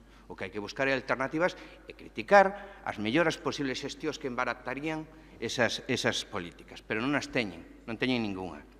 Ante esa situación, ábrese un diálogo fluído, eu entendo que hasta de boa fe, entre a FEGAN e a Xunta de Galicia para buscar unha solución á situación económica pola que pasa Sogama, fruto non da mala xestión de Sogama, senón do cambio normativo estatal. Durante meses inténtase buscar solución a este novo escenario económico que ten Sogama e inténtase buscar, eu creo que además solidariamente entre os concellos e a Xunta de Galicia, pois ao mellor tratamento posible a este novo escenario. Son meses nos que hai unha serie de reunións en as que moitos dos concellos inician xa, dentro da autonomía que deberíamos respetar nesta institución provincial, diversas políticas para afrontar estes pagos. É verdad que hai concellos que pagan de forma inmediata e outros que deciden non pagar hasta buscar unha solución. É verdad que hai concellos que buscan, dentro da súa autonomía local, pagar vía tasa e vía modificación da ordenanza fiscal este incremento e outros que o pagan presupostariamente. Depende do concepto lexítimo e autonómico de cada concello. Uns consideran que os servicios os debemos pagar todos e outros consideran que os servicios os deben pagar quenes os usan. É un debate que non corresponde. Pero o que sí que é certo é que a propia Sogama durante estes meses nas que se busca cos concellos unha solución se mellora a xestión dunha maneira que fai que ese incremento do canon se consiga reducir nunha parte moi importante. Xestión que repercutida nos ámbitos dos ciudadanos é unha situación económica nova, e, lóxicamente, alza, pero é unha situación que debemos ter claro que o cuidado do medio ambiente costa. E nadie pode apuntarse ás políticas de medio ambiente e ao mesmo tempo defender que sean gratis. Se estamos en Galicia por debaixo dos costes, moi por debaixo da media dos españois, teríamos que buscar, e se pretendemos poñer en debate o sistema de Sogama, habría que presentar alternativas. Que alternativas presentaron? Ningunha. Como sempre, ningunha. Entón, a que estamos? Estamos ante unha situación procesal na que Sogama retira as demandas non por ningunha xogada extraña, senón porque simplemente Sogama cobra a través dos mecanismos legalmente, o Goberno de Galicia cobra a través dos mecanismos legalmente establecidos para levar a cabo o pago de tributación como fai con calquer ciudadano.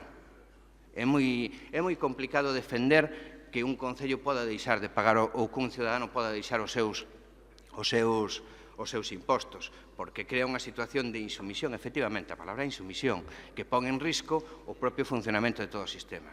Si todos os concellos, si Pontevedra, Concello bandeira do BNG, pagaros moito antes os 6 millóns de euros que acumulou de deuda con Sogama, ou mellor os restos dos galegos non chegamos a esta situación a que chegou Sogama. Claro, ao final o fixo e volvenos poñer en valor a contradición tremenda na que vive sempre o Bloque Nacionalista Galego. Xusto agora que Pontevedra acorda pagar o canon con Sogama, incluso o incremento do canon de Sogama, o BNG anda defendendo por aí, pois non se sabe que, porque alternativas non dan. Claro, será basando nese concepto que decía o vicepresidente anteriormente, de que canto máis minoría, máis representamos. Se votan así os números, pois acabaremos no que acabaremos. Entón, que alternativas propoñen vostedes a Sogama en Galicia? Ninguna. Que fixo o bipartito na Xunta de Galicia no tema medioambiental cando gobernou? Ninguna. Que fixo o goberno de España nos moitos anos que gobernou o Partido Socialista? Propuxo algún sistema máis barato para os ciudadanos que Sogama? Ningún. Entón, a que estamos? Vai rematando. Entón, a que estamos? Pois voullelo resumir. Estamos a demagoxia. Estamos a mandar mensajes moi sencillos para intentar que colen. Estamos a, despois, se algún día toca gobernar, incumplir o que dixemos na oposición. O medio ambiente, o tratamento do medio ambiente é un problema social importantísimo, pero temos que estar todos concienciados de que ten un coste. O que non se pode mandar en mensaxes de que recoller o lixo e tratar o lixo é gratis e que en queira non paga, porque ademais crea precisamente unha situación de tremenda injusticia cos que pagan e cos concellos que desde un primeiro momento utilizaron políticas moito máis responsables que as que vostedes propoñen. 3 minutos, vocero DNG.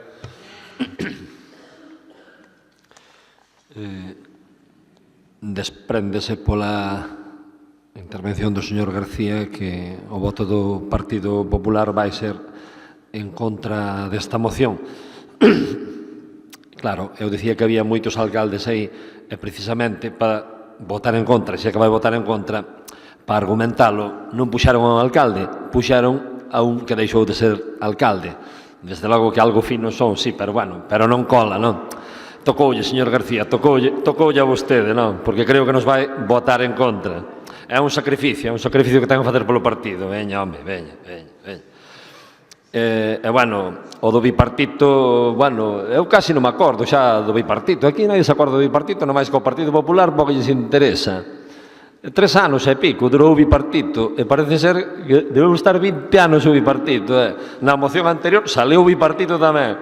Eu creo que dentro de 10 ou 15 anos, preguntarei aos que teñan aquí diputados, espero que non haxe diputacións para aquela, se siguen dicindo o mismo tamén, se siguen dicindo o mismo do bipartito.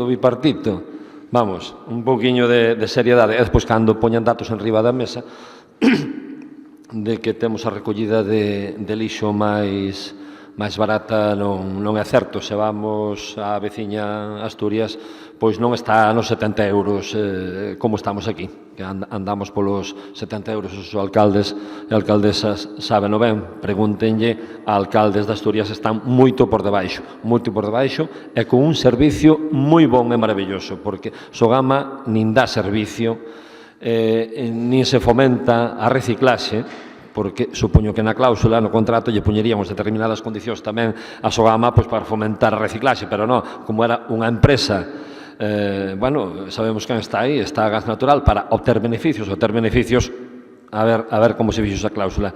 De que BNG e SOE non fixeron nada, vamos refrescarlle a memoria, porque se pode facer moito desde os concellos.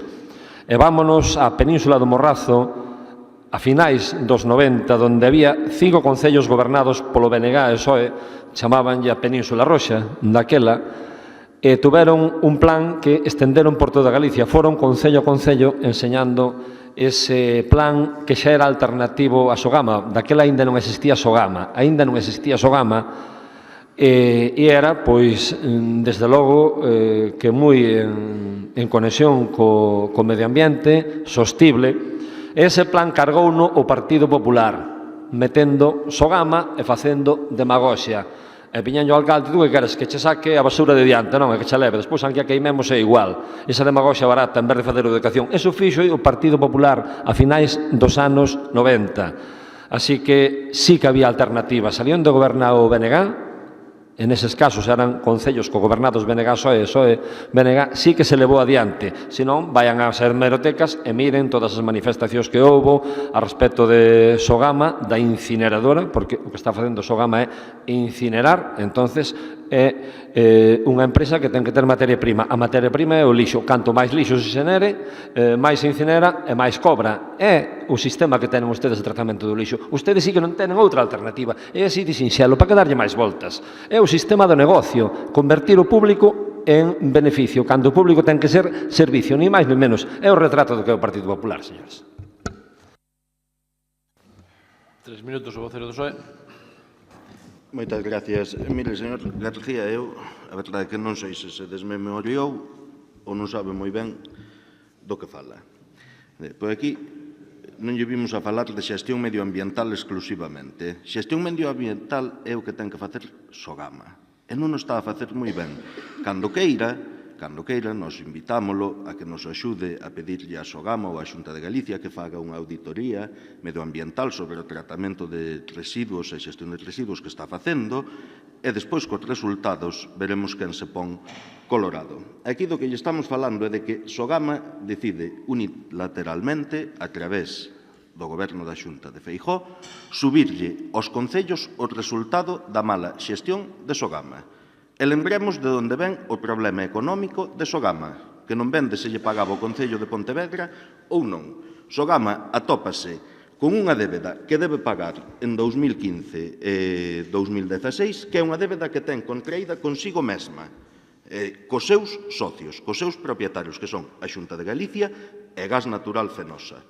E que esa deuda está supeditada a todo o demais. Eso é o único obxectivo e a maior prioridade de gasto que ten Sogama. Atópase con que ten que pagar da súa deuda, porque en vez de facer un proceso de ampliación de capital, que xa era o que daquela lle recomendaban desde o propio Tribunal de Contas, o que fixo foi un préstamo a si mesmo dos seus socios. E ten que devolver ese diñeiro. Ten que devolver ese diñeiro á Xunta de Galicia e a Gas Natural Fenosa, porque non era unha inversión no seu negocio. Non era unha inversión no seu negocio. Era un préstamo ao seu negocio para que se fose mal o pagasen todos os cidadáns de Galicia. E foi mal porque está sendo mal xestionado. Non se equivoque. Se o Sogama xestionano vostedes, xestionao o Partido Popular. E o resultado e a situación económica e patrimonial de Sogama é resultado das decisións que alguén do Partido Popular tomou en relación a Sogama. E os concellos pagan a Sogama para xestionar. E Sogama incinera. Nós non temos que presentarlle alternativas, teremos que presentalas se siguen acaparazados en esa posición de que non se saiba realmente como están xestionando e como está funcionando Sogama. Nós pedimos aquí en este pleno, pedímolo en outras institucións, en outras administracións, en outras cámaras, que Sogama fixese unha auditoría externa e que se dese a coñecer a todos os grupos políticos, a todos os alcaldes, a todos os concellos de Galicia, para saber realmente como estaba sendo xestionada Sogama. Nun propio informe que encarga Sogama, o auditor lle dá varias saídas á situación económica e patrimonial que ten Sogama. Unha delas é a de subir o canon, que é a máis sinxela. Pero tamén lle di que pode mirar como está xestionando os residuos, tamén lle di que en vez de incinerar a maior parte dos residuos que chegan a Sogama, pode facer un tratamento posterior. Hai quen di que hai máis ouro en Sogama que na mina de Corcoeso. Pois o mellor hai que evalualo todas esas cuestións.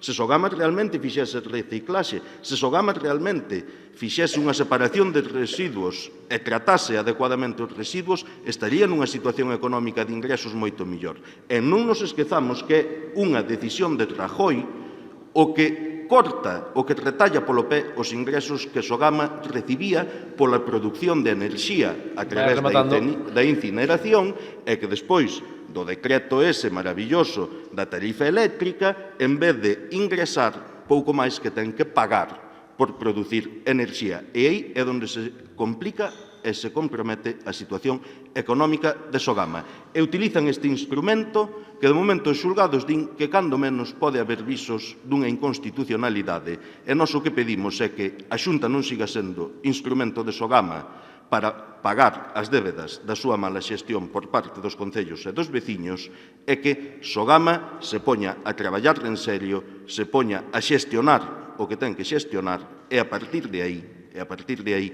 desde que resolvan os xulgados o que teñan que resolver, falaremos. 3 minutos, o voceiro do Partido Popular. Sí. Bueno, en primeiro lugar, aclarar ao señor vicepresidente, xa que fixe unha alusión á situación do dicente, que efectivamente aquí falo como diputado provincial e creo que teño dereito a elo representando o meu partido, pero calquera dos meus compañeiros alcaldes, calquera deles, podería defender este asunto co igual criterio co meu, porque é unánime e compartido por todo o grupo. Sabe, son as cuestións de que non faga falta ese tipo de pactos. Pero é que, ademais, seguindo o seu lazo argumental, se os señores do BNG só tuveran que falar os alcaldes, pois aquí o BNG non tería nin palabra. Porque é a diferencia entre os que ganan as eleccións, aínda que non cheguen a gobernar, e os que nunca ganaron ninguna elección. É a gran diferencia da democracia. Por iso eu vou aclarar, porque sei a segunda vez que o di, e, bueno, hombre, pois, a verdade, na súa situación, sacar este tema é un pouco atrevido, Con respecto a eses portavoces, a eses voceiros do BNG que sí que gobernan e que sí que teñen o respaldo dos seus veciños, caso de Pontevedra. Efectivamente, o Concello de Pontevedra ven de chegar a un convenio con Sogama para pagar a súa deuda histórica que ascende a máis de 5 millóns de euros, incluindo nese canon a subida que defendeu a propia Sogama. Esa é a diferencia entre falar e dar trigo. Esa é a diferencia entre os que nunca gobernaron nin se espera que gobernen e os que sí que afrontan os problemas con un mínimo de seriedade. Esa é a incongruencia na que cae habitualmente o BNG. Con respecto ao Partido Socialista, hombre, pois mire, cando o Partido Socialista, cando a Xunta de Galicia tiña un alcalde ou un presidente do Partido Socialista e era conselleiro de Medio Ambiente, o señor Pachi Vázquez, se acordan del, pois non só aplaudía a xestión de Sogama, senón que se felicitaba públicamente, están as hemerotecas, do porcentaxe de reciclaxe que facía Sogama, que era exactamente un 30% menos do que se está a facer ahora mismo. Un 30% menos. Eso é o que me refiro cando o Partido Socialista tampouco ten ninguna congruencia en ese sentido, absolutamente ninguna. Que alternativa presentaron vostedes ou presentan vostedes o tratamento da recollida do lixo?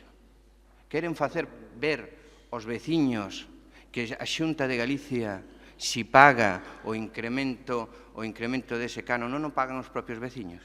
Ou como xustifican os concellos que sí son rigurosos e que sí que levaron adiante dentro da súa autonomía de modificación de ordenanza fiscal ou de vía presupostaria asumir ese coste que sí estaba falado e sí está negociado durante moito tempo ca FEGAN?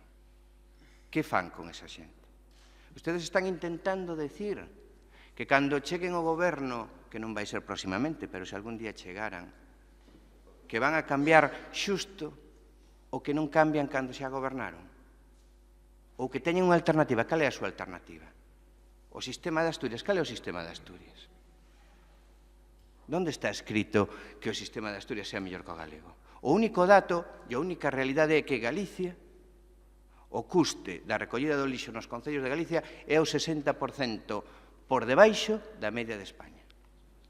O cual nadie nega que eso non poda ser mellorado, pero hai que decir como, e non vir aquí detrás da pancarta, sobre todo se se aspira a gobernar. Se se aspira a seguir na oposición con este tipo de mensaxes, pois probablemente hasta poda valer durante unha temporada, pero os ciudadanos cada vez son menos tontos.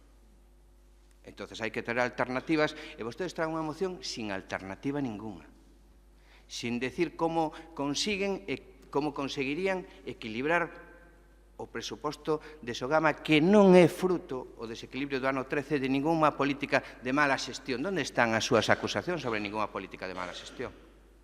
Recorriu a FEGAN ou algún concello de Galicia a Lei de Presupostos de Galicia, que era na que expresamente iba contemplada e vai contemplada a forma dos ingresos que ten a Xunta de Galicia ante os impagos? Nadie. Por que retirou Sogama esas demandas? Porque, lóxicamente, o demandante, Sogama nese momento, o que pretendía era o cobro dun canon que legalmente está establecido. Unha vez cobrado, lóxicamente, non ten sentido manter unha relación procesal. Entón, argumentos moi poucos, demagoxia, a de sempre, incongruencia absoluta. Ese é o panorama que dibuixan vostedes de cara a non sei que melloras plantean, porque non plantean ninguna. Por eso, o Partido Popular, que sí si defende no goberno e na oposición o mismo sistema, lóxicamente nos temos que opoñer a esta oposición.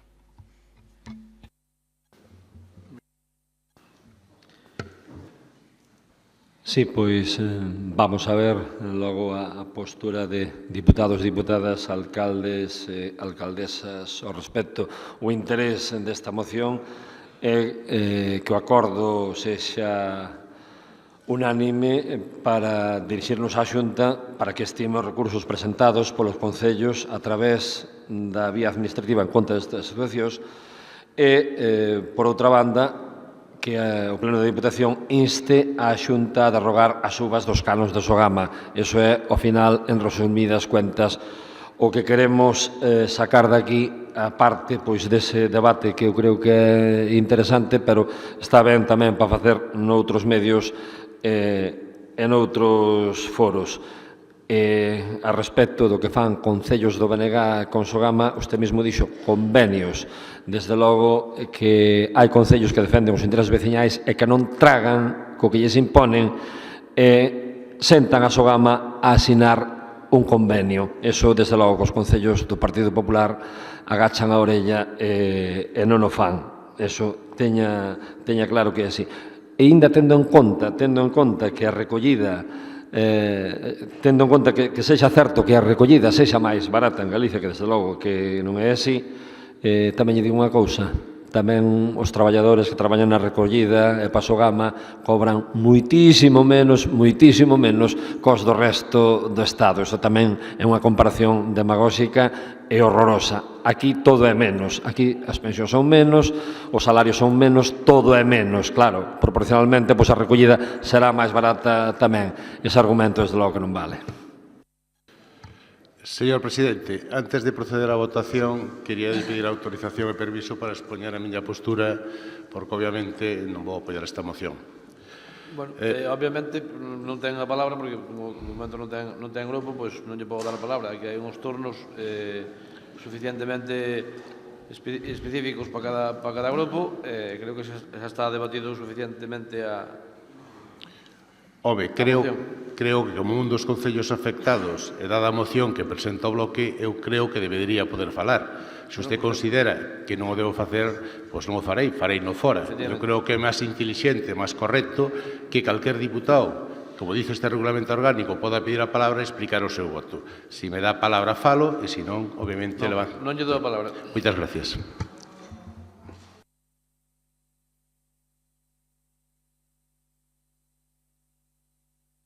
Votamos a moción. Votos a favor? Votos en contra? A empate, repetimos a xugada. Votos a favor? Votos en contra? 12. Queda aprobada por voto de calidade do presidente.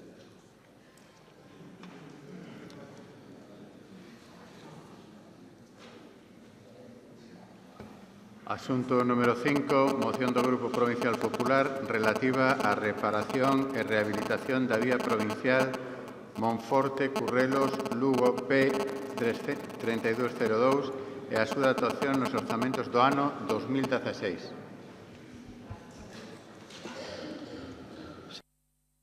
Seis minutos sobre o concello do Partido Popular. Gracias, presidente. Vimos de presentar unha moción relativa á reparación e rehabilitación da vía provincial Monforte-Currelos, Lugo P3202 e a súa dotación nos orzamentos do ano 16, que baseamos na seguinte exposición de motivos. O pasado 24 de outubro inaugurouse o tramo da vía de altas prestacións Lugo-Monforte, que sai de Monforte e acaba en Bóveda e a cual consta de 11,7 kilómetros. Ademais, para o seu remate, só quedan outros 7 kilómetros e a empresa constructora comprometeuse ca Xunta de Galicia a acabalos antes do 30 de novembro deste ano. Polo tanto, Lugo e Monforte estarán conectados por un corredor antes de que remate o ano 2015. Neste senso, un dos accesos ao centro de Monforte, un dos accesos e o acceso principal, prodúcese pola vía provincial Lugo P3202 de Monforte a Currelos. Dita estrada provincial presenta un estado do seu firme deteriorado, podendo ocasionar graves problemas de seguridade.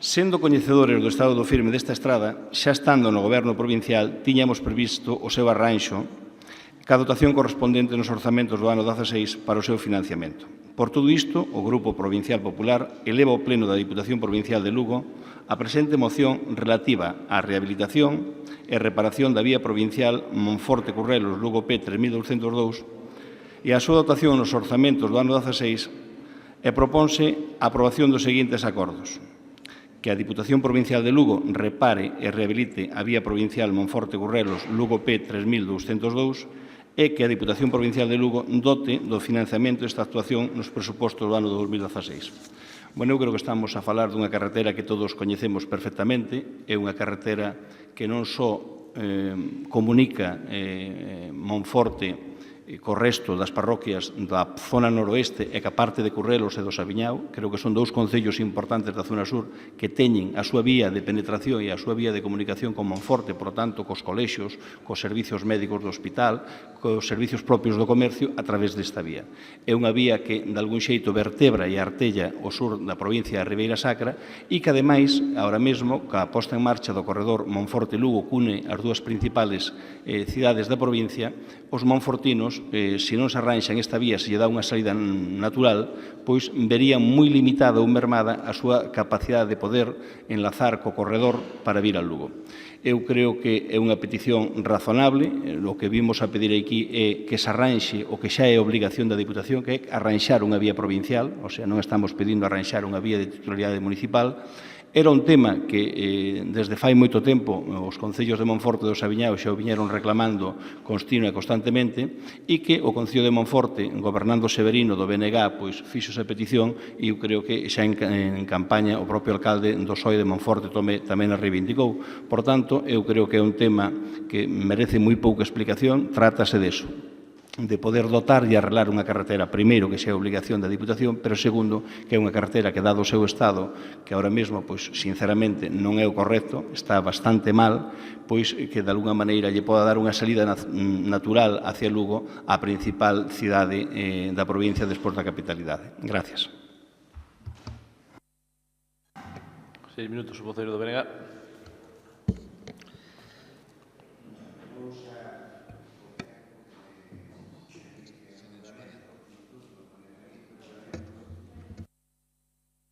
Encendo a micro.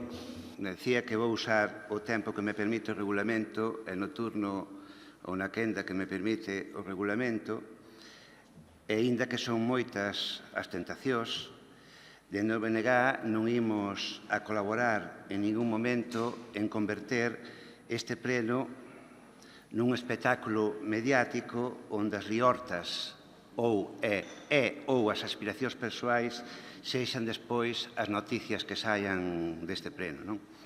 Eu creo que a xente que se achegue a ver, tanto de forma indirecto como logo despois as grabacións correspondentes deste pleno, deberan ver aquí debates de índole política, apasionados, porque non, duros, se é necesario, discusións fortes, pero non achegarse a velos simplemente polas cuestións insisto, de aspiracións ou liortas persoales ou polo morbo que poidan ter as sesións desta institución. Eu, desde que estou aquí, igual que o meu compañeiro de grupo, sempre procuramos non entrar nunca en cuestións de índole persoal. Que aquela afirmación que fagamos sempre a facemos en termos estrictamente políticos. Xamais entramos no persoal. Aquí dirixíronos tanto ao compañeiro vicepresidente Veiga como a min mismo cualificativos que incluso nestas datas doen un pouco máis, dado os acontecementos e as noticias que houve nestes últimos tempos, como talibáns, yihadistas, membros dunha secta, é unha sinfín de cuestións, de insultos persoais, as que nunca contestamos, nin desde logo eu non o vou facer, porque, insisto, eu aquí veño a falar única e exclusivamente en termos políticos e as cuestións persoais deixos na miña casa cando saio e volvo a collelos cando entro a hora de comer ou cando vou a dormir. Nós, eu personalmente, e o meu compañeiro estou convencido que tamén, vimos aquí a traballar. E vimos aquí a traballar dun xeito a defender o noso punto de vista. Supoño que dunha forma que será respetable, imagino. Pode ser discutible, pero imagino que é respetable. Intentamos facelo coa maior dignidade posible. En eso seguiremos. Eu sei aquí neste pleno se intentou boicotear dun xeito moi importante o traballo da nosa organización e, sobre todo, o traballo no que corresponde á miña persoa e na miña responsabilidade. Sei que algúns, 13 en concreto, lles gustaría que, neste caso, o responsable de Cultura non pudera levar a cabo o seu traballo e se marchara para a súa casa. Estou convencido, e así o manifestaron que as súas propostas neste pleno. Solo repetir o que dixen naquele momento, que non o van a conseguir. E máis, o feito de que intenten boicotear tanto o traballo do deputado delegado de Cultura e do propio BNG nesta institución fainos ver que estamos acertando no que estamos facendo e que, en todo caso, danos forza para seguir nesa liña. O feito de estorbar, eu, neste caso, éncheme de orgullo, de estorbarlles a algúns e algunhas, éncheme de orgullo e, en todo caso, anímame a seguir traballando co apoio da organización no futuro. E dito isto, como unha introducción no tempo como corresponde, sin interrumpir o desenrolo do pleno, manifestar que por o BNG, en canto a esta moción que se discute, calquer proposta que vaya polo ben e o beneficio das veciñas e veciños, calquer proposta que se pode levar a cabo sin interferir orzamentariamente noutro tipo de iniciativas que sexan necesarias, sempre terán o apoio do BNG e, polo tanto, vamos votar a favor desta moción sin ningún tipo de pero, ningún tipo de problema. 6 minutos ao voceiro do PSOE. Sí, moi buenos días a todos. Bueno, despois de ver a proposta que expuxo o señor Ernesto, lógicamente, eu gustaríame puntualizar unha serie de cosas sobre esta carretera. Unha carretera que é unha das máis largas das que ten a Diputación de Lugo nesta provincia. Lógicamente, noutra provincia non pode telas. Ten 25 km e medio, dos cuales, bueno, pois unha parte discurre polo Ayuntamiento de Monforte e outra parte discurre polo Ayuntamiento do Sabiñao. Eu non sei se con este incremento de tráfico ustedes o que pretenden é o arranxo da carretera da estrada inteira ou é simplemente mellorar ese acceso pola proximidade á vila de Monforte. O planteamento non é o mismo arranxar 25 km e medio que arranxar 2 km de acceso á vila de Monforte. De todas maneiras, eu teño aquí un informe que pasarei a ler para conocimiento de todos, un informe desa carretera. No tramo de Monforte, a intensidade media de tráfico é de 185 vehículos diarios e no tramo do Sabiñao é de 25 vehículos diarios. A parte de Monforte dice aquí que está en perfecto estado e está ensanchado no primeiro kilómetro a 13 metros de aglomerado en perfecto estado. Desde o kilómetro 1 ao kilómetro 5 en aglomerado tamén en perfecto estado cun ancho medio de 8 metros.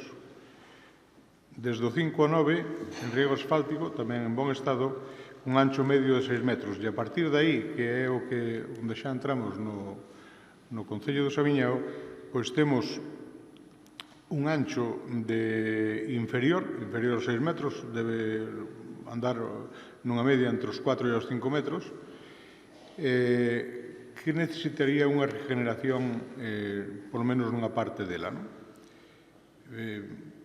Nos, lógicamente, pretendemos solucionar o problema desta carretera como pretendemos solucionar o problema de outras carreteras que se encontran nunha situación incluso peor, como algunhas que personalmente afectan a zona de montaña, pero que, bueno, dada esta exposición e dado que ustedes, bueno, pues ese incremento presumible que pode haber por ese incremento do tráfico, pois seguramente fará que as condicións da carretera haxa que melloralas, tanto en señalización como en estado do firme, como no arranxo precisamente nese último tramo que é máis estreito e que ten pois ciertas deficiencias e nos, en principio, nosotros, despois de que o tema aclare se efectivamente ese arranxo vai ser na totalidade ou vai ser simplemente nese primeiro tramo, nos vamos a apoiar esta moción de manera que esa carretera poda dar cumplido servicio a esos vehículos que transiten por ela desde ese corredor que felicitémonos porque se finalicen nas fechas que ustedes dicen. Nada máis. 3 minutos. Gracias, señor presidente. Bueno, eu primeiro agradecer aos dous portavoces o tono no que fixeron o seu planteamento e agradecerlle xa por antemán o voto. Eu creo que non votaron a moción do PP, senón é votar un problema dunha carretera que ten a provincia. Eu agradecerlle primeiro ao señor Ferreiro o seu tono, lamentar que aproveitara toda a súa intervención para arreglar outros problemas que non teñan que ver ca carretera, pero en cuyo caso agradecerlle o tono, que ademais é un tono que se agradece especialmente, porque contrasta co tono do seu compañeiro de partido, que hoxe parecía que estaba un pouco crecido e cabreado. Por lo tanto, agradecese moito o seu tono e, sobre todo, o seu voto. En canto ao señor Argelio, agradecer tamén esa voluntad, vese que efectivamente lle encargou os servicios que por lo menos se preocuparan de ver a carretera do Estado, e eu aclárolle, esa carretera efectivamente hai 9 parroquias do Sabiñao, o que lle chamamos nós o Sabiñao Zona Norte, que acceden a Monforte por esa carretera, e hai 7 parroquias do Concello de Monforte que tamén acceden por aí. Efectivamente, esa carretera xa durante o goberno do extinto Cacharro Pardo se habían mellorado e ensanchado nos seus tramos iniciales e, por tanto, nos pretendemos aí sobre esa carretera dúas actuacións lóxicas, non pretendemos tampouco convertila nunha autovía.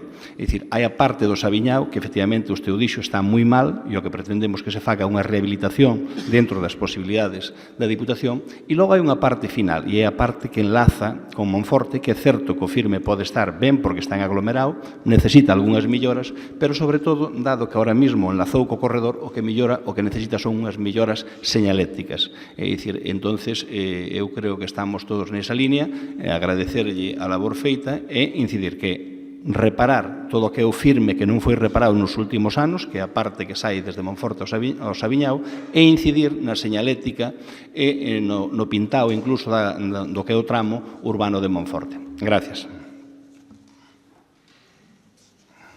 Sí. Pasamos á votación directamente. Votos a favor da moción? Unanimidade. Sexto punto. Asunto número 6, moción do Grupo Provincial Popular sobre a necesaria modificación do Regulamento Orgánico da excelentísima Diputación Provincial de Lugo. 6 minutos o voceiro do Partido Popular. Bo día a todas e todos. O grupo que represento trae para debate nesta sesión plenaria a solicitude dunha modificación que entendemos necesaria do Regulamento de Organización e Funcionamento da institución provincial. Presentamos esta moción porque entendemos que a Xunta de Goberno, que no seu momento, así o expón a propia exposición de motivos do Reglamento Orgánico de Funcionamento, definía como un órgano baleiro de competencias que asumía esas competencias por delegación do presidente e do propio Pleno e que entendían que era o órgano efectivo, o órgano que permitía a participación de todos os representantes do Goberno, en definitiva, que era o órgano vértice da organización desta institución. Pois ben, entendemos que o novo contexto político que se está a vivir nesta institución, nesta legislatura, dende logo mudou. O pleno desta sesión é clara mostra delo, sin que proceda facer máis ensañamento sobre o que aquí está a pasar. Entendemos que ese órgano, a Xunta de Goberno, non é representativa da vontade desta corporación. Non representa a corporación. Entendemos, ademais, que incluso o propio presidente debería facer un paralelismo do que aquí pedimos, porque precisamente tampouco creemos que ten o respaldo suficiente para gobernar representando a esta institución. Plantexamos isto porque entendemos que estamos ante un goberno en minoría, enfrentado, pragado de desconfianzas que ten demostrado unha clara incapacidade de xestionar esta institución, donde afloran constantemente as súas desavenencias e cun presidente que está máis preocupado por recoller sinaturas de apoio para frear a liberdade de expresión de moitos alcaldes desta provincia cunhas maniobras, se mo permiten, máis propias dun gabinete de comunicación que dun presidente da institución Axústese provincial. ao tema, se fago a favor que non é... Perdone, no meu turno de palabra, sei que non lle gusta, pero ten que escoitalo, porque o que non lle gusta é a situación, non o que eu lle estou dicindo. Eu non lle son culpable do que vostede está a vivir aquí. De feito, cando eu gobernaba, vostede non sufría esa desazón que está sufrindo agora. A falta de entendemento entre os membros do actual goberno non está a permitir un bo funcionamento desta institución. E vostede, presidente, está máis pendente do que opina o alcalde de Burela ou do que opina o alcalde de Castroverde que non das necesidades que teñen os veciños de Castroverde ou as necesidades que teñen os veciños de Burela. E o que é máis importante, non está preocupado de que esas necesidades desaparezcan e de tenderlles pontes para resolvelas. Non se entenden entre vostedes e, por conseguinte, teñen que escoitar a todo o mundo, cousa que vexo que non están facendo. Pero esta non é unha iniciativa política, realmente ven a ser unha iniciativa para mellorar o funcionamento desta institución. E por iso nos diriximos, igual que facía algún dos seus compañeiros que poñía esa fórmula como a fórmula máis idónea para corrixir algo que non funciona ou que non se axustaba aos seus obxectivos, a modificación diso, do Regulamento Orgánico da Deputación para que se establezcan no Pleno as súas competencias. Esas competencias que ten atribuídas según a Lei 7/85 e demais normativa de aplicación nos textos refundidos, no seu momento delegadas na Xunta de Goberno. Pero, ademais, non terían que terlle tampouco ningún temor a esa modificación. Sen dúbida, unha iniciativa que pretende mellorar a transparencia desta institución. Hai moita xurisprudencia que ven senalando nos últimos tempos que a Xunta de Goberno, que vostede, ou que no seu momento se delegou nas xuntas de Goberno, non son meras decisións administrativas de carácter estrictamente reglado, en que este ausentes necesidades de valorar e ponderar criterios discrecionais. Hai atribucións que afectan as máis importantes decisións sobre o funcionamento desta institución, contratacións, concesións, aprobacións de plans, proxectos, etc. O legislador outorga estas atribucións ao Pleno para que estas gocen nas sesións de completa publicidade. Como saben, o Pleno garantes o control de todos os cidadáns que poden asistir aquí, a escoitar as nosas intervencións e incluso tamén poden velo dende as súas casas a través das novas tecnoloxías. A circunstancia de que, aproveitando o carácter perceptivo da non publicidade das sesións da Xunta de Goberno mediante a mera delegación de atribucións do Pleno na Xunta, queda imposibilitado, por tanto, o control da cidadanía sobre o proceso da toma de decisións que, pola importancia legalmente sometidas a este réximen de publicidade, entendemos tamén que suporía un menoscabo no principio democrático que regula o artículo 1.1 da Constitución española e tamén unha vulneración das posibilidades de participación directa dos cidadáns que teñen protexido no artigo 33 da mesma Constitución. Que dúbida cabe que o principio de publicidade do Pleno vai a conducir a unha maior transparencia. A maiores diso, tamén pedimos algúns aspectos concretos, especialmente na utilización dos locais, nos locais de reunións das corporacións provinciais para que poidan ser empregados por todos os deputados provinciais coa finalidade de que poidan levar a cabo as súas actividades. E tamén pedíamos unha modificación do Reglamento Orgánico de Funcionamento, incluindo que ese dereito ao acceso de información por parte dos deputados provinciais leve implícito o libramento de copia dos documentos agás aqueles que exceptúen a lei.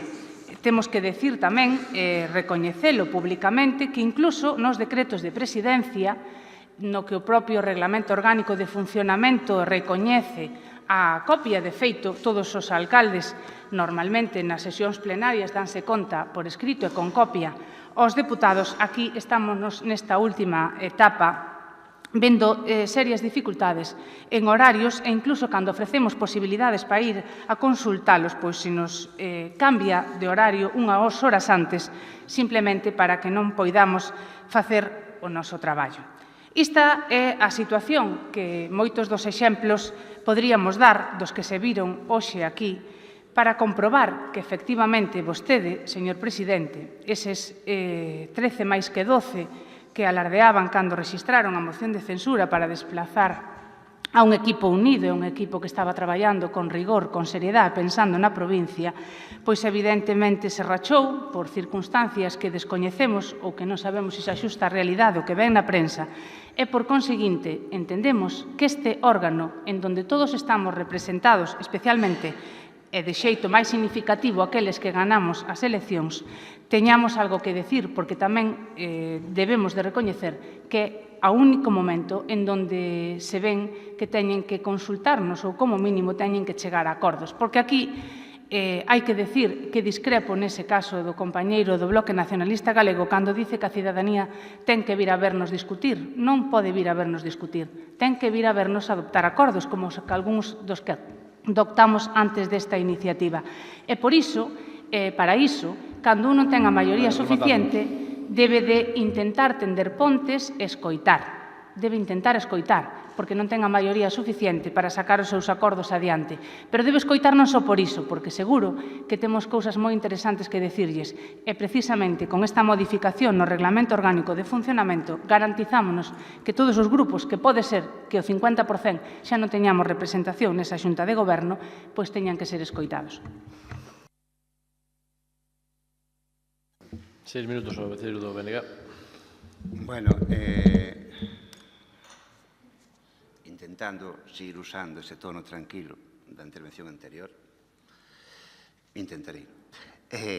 Antes de empezar, como introducción, manifestar que hai que ter un pouquiño de memoria, que non hai tantos meses. A Xunta de Goberno neste momento é certo que representa, ao mellor, a minoría deste pleno, pero é exactamente a mesma proporción que tiña o Partido Popular cando gobernaba. Tiña 12 diputados, que é o que ten agora o Goberno, é exactamente igual, co cal a Xunta de Goberno representa exactamente igual o pleno que o facía no seu goberno, sin ningún tipo de diferencia aritmética, cando menos.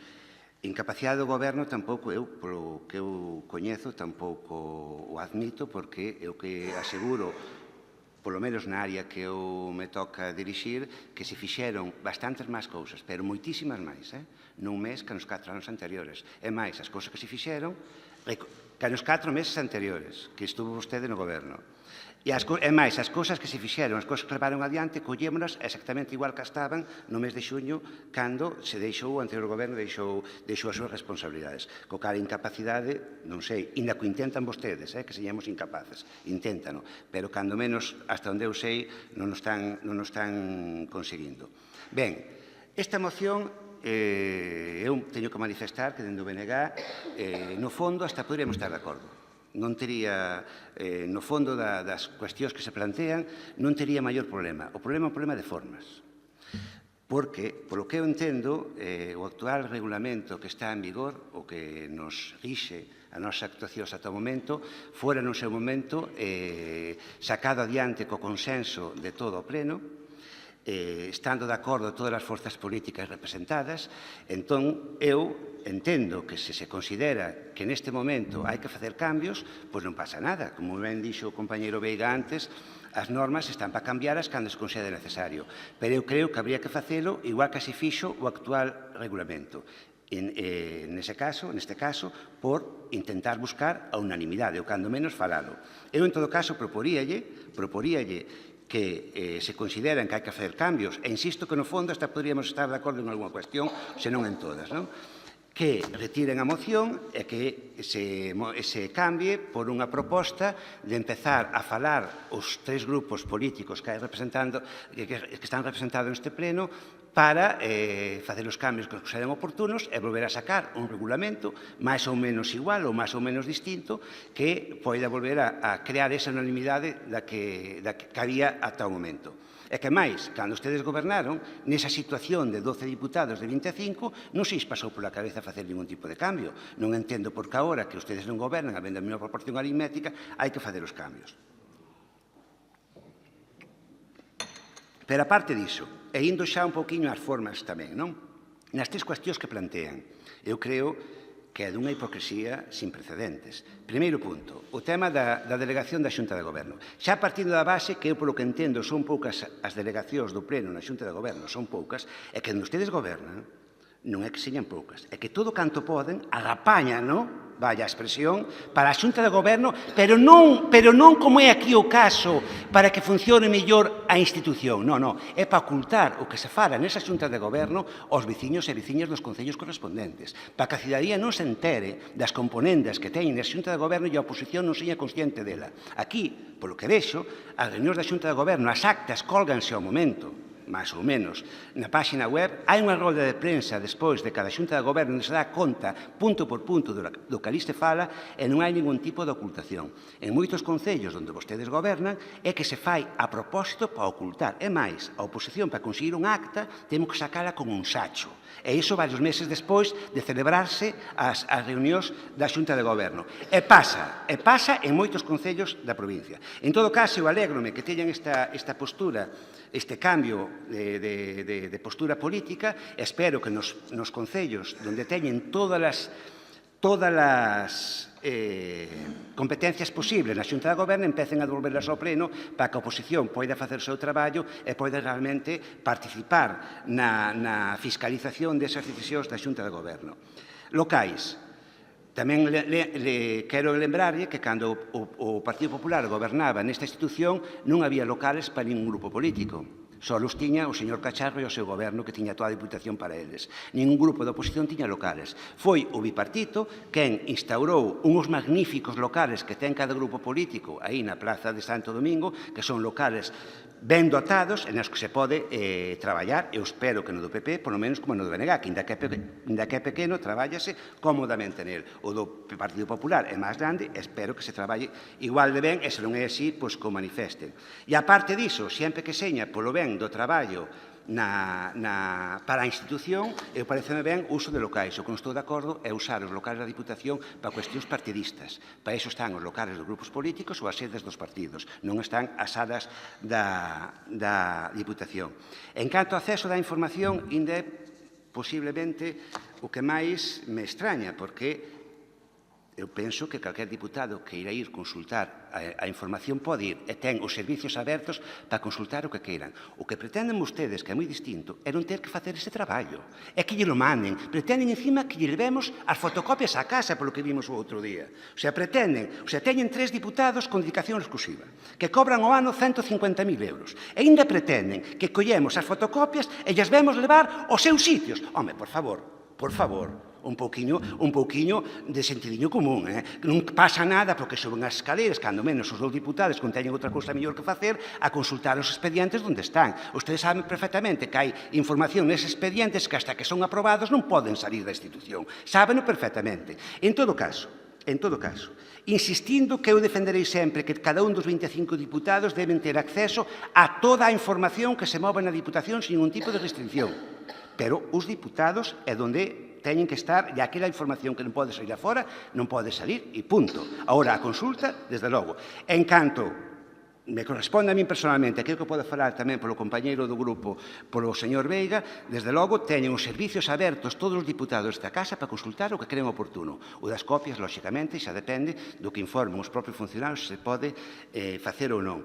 En canto aos decretos, lembrolle que cando este gobernaba, para facer unha fotocopia dun decreto, este diputado tiña que presentar unha solicitude por escrito no rexistro. E logo despois podíase facer a fotocopia. Eu non estou de acordo con iso, e vostede comprometérase nun rogo que nós mesmos presentamos a mandarlle a todos os grupos políticos copias dos decretos, cousa que, por certo, non fixo en 4 meses, que tuvo ocasión. Por favor, foi no primeiro pleno. No primeiro pleno que tuvemos, despois de tomar posesión, no mes de julio, comprometeuse a facelo. Tuvo perfectamente ocasión. O que pasa é que hai cousas que non interesan facelos cando se goberna, pero depois se ven facer demagoxia cando está na oposición.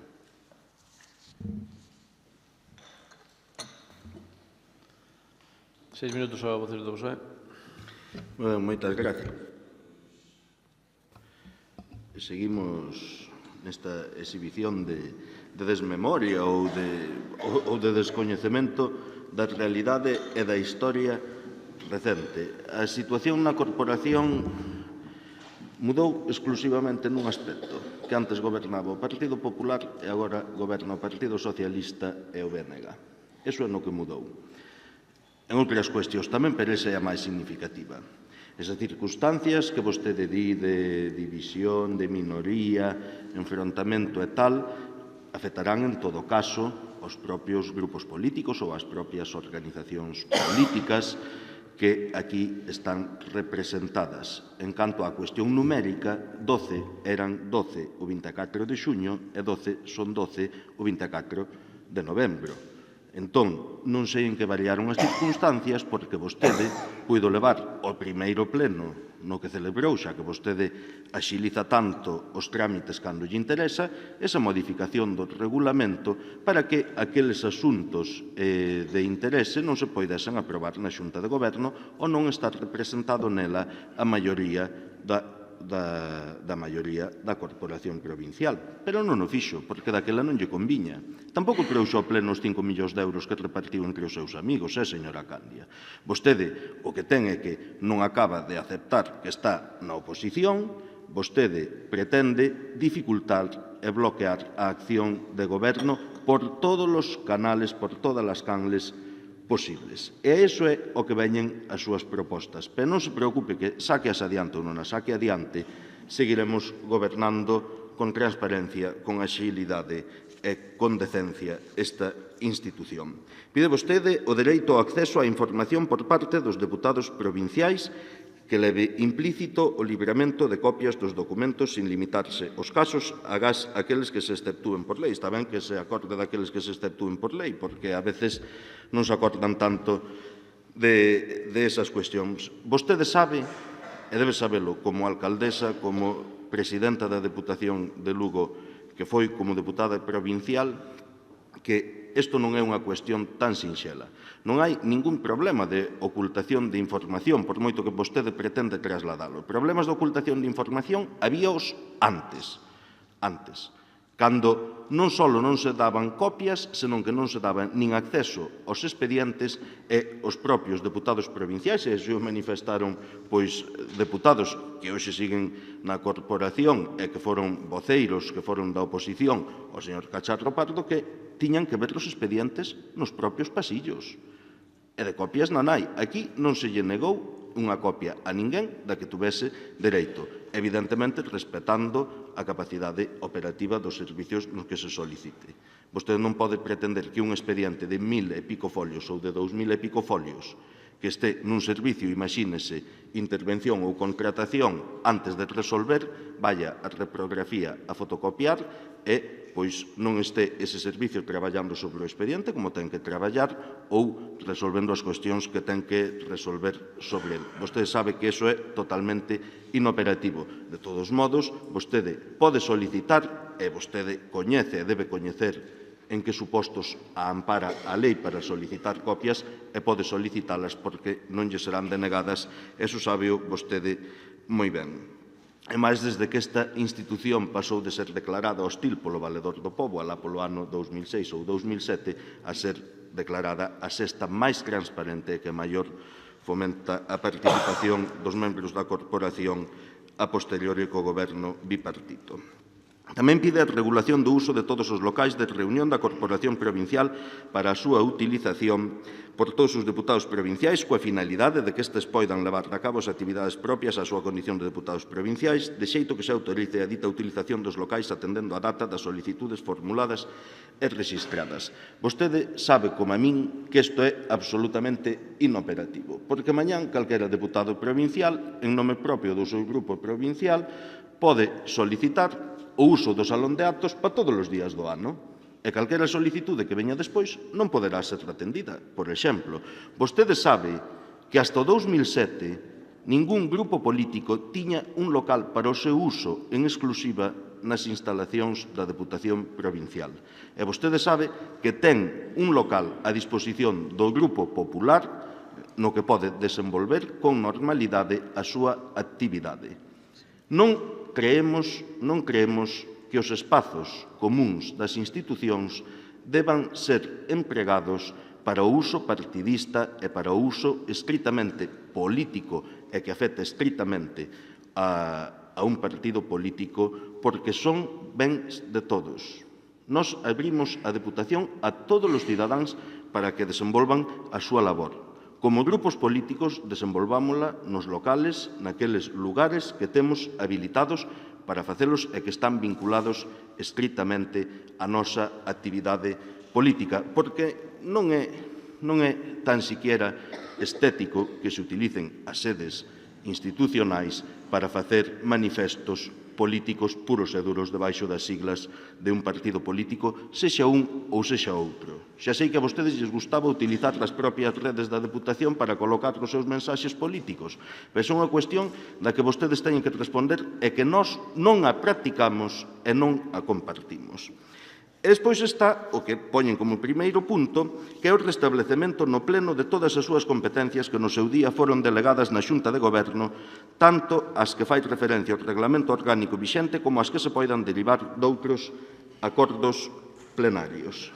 Señora Candia, aquí eu creo que é importante, porque este pleno sigue o máis xente da que vostede lle parece, non o estamos seguindo só os 25 deputados provinciais, que vostede nos aclare a que competencias se refire en concreto e en que beneficiará aos veciños que residan no pleno da corporación ou que residan... Ten que ir rematando.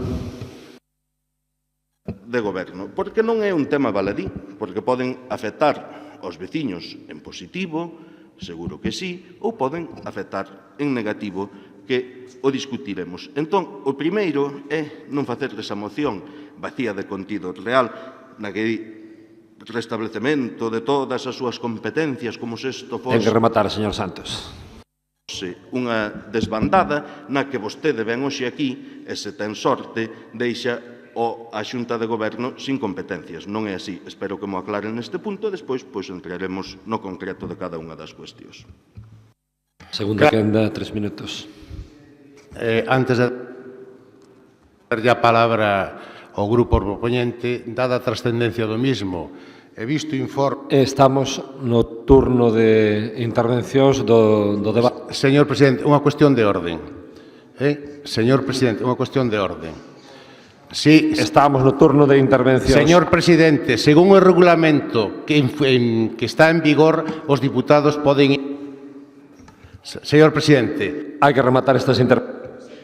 Presidente, eu pido darlle a palabra ao grupo propoñente, usted me deixe explicar, de acordo co que vai pasar no punto 15 e do informe da Secretaría Xeral, e de acordo incluso co pacto que temos firmado, eu son diputado entre o Grupo Nacionalista, ustedes, precisamente, quitar a palabra. Ahora vou entendendo porque ustedes querían, mentiron, engañaron e manipularon esta decisión que pasa aquí. Ustedes teñen un pacto firmado co partido no que eu nestes momentos pertenezco e en base xa non ao regulamento da Diputación, sino deste pacto, quería explicar que vou facer eu nesta moción. Podo facelo sí ou non?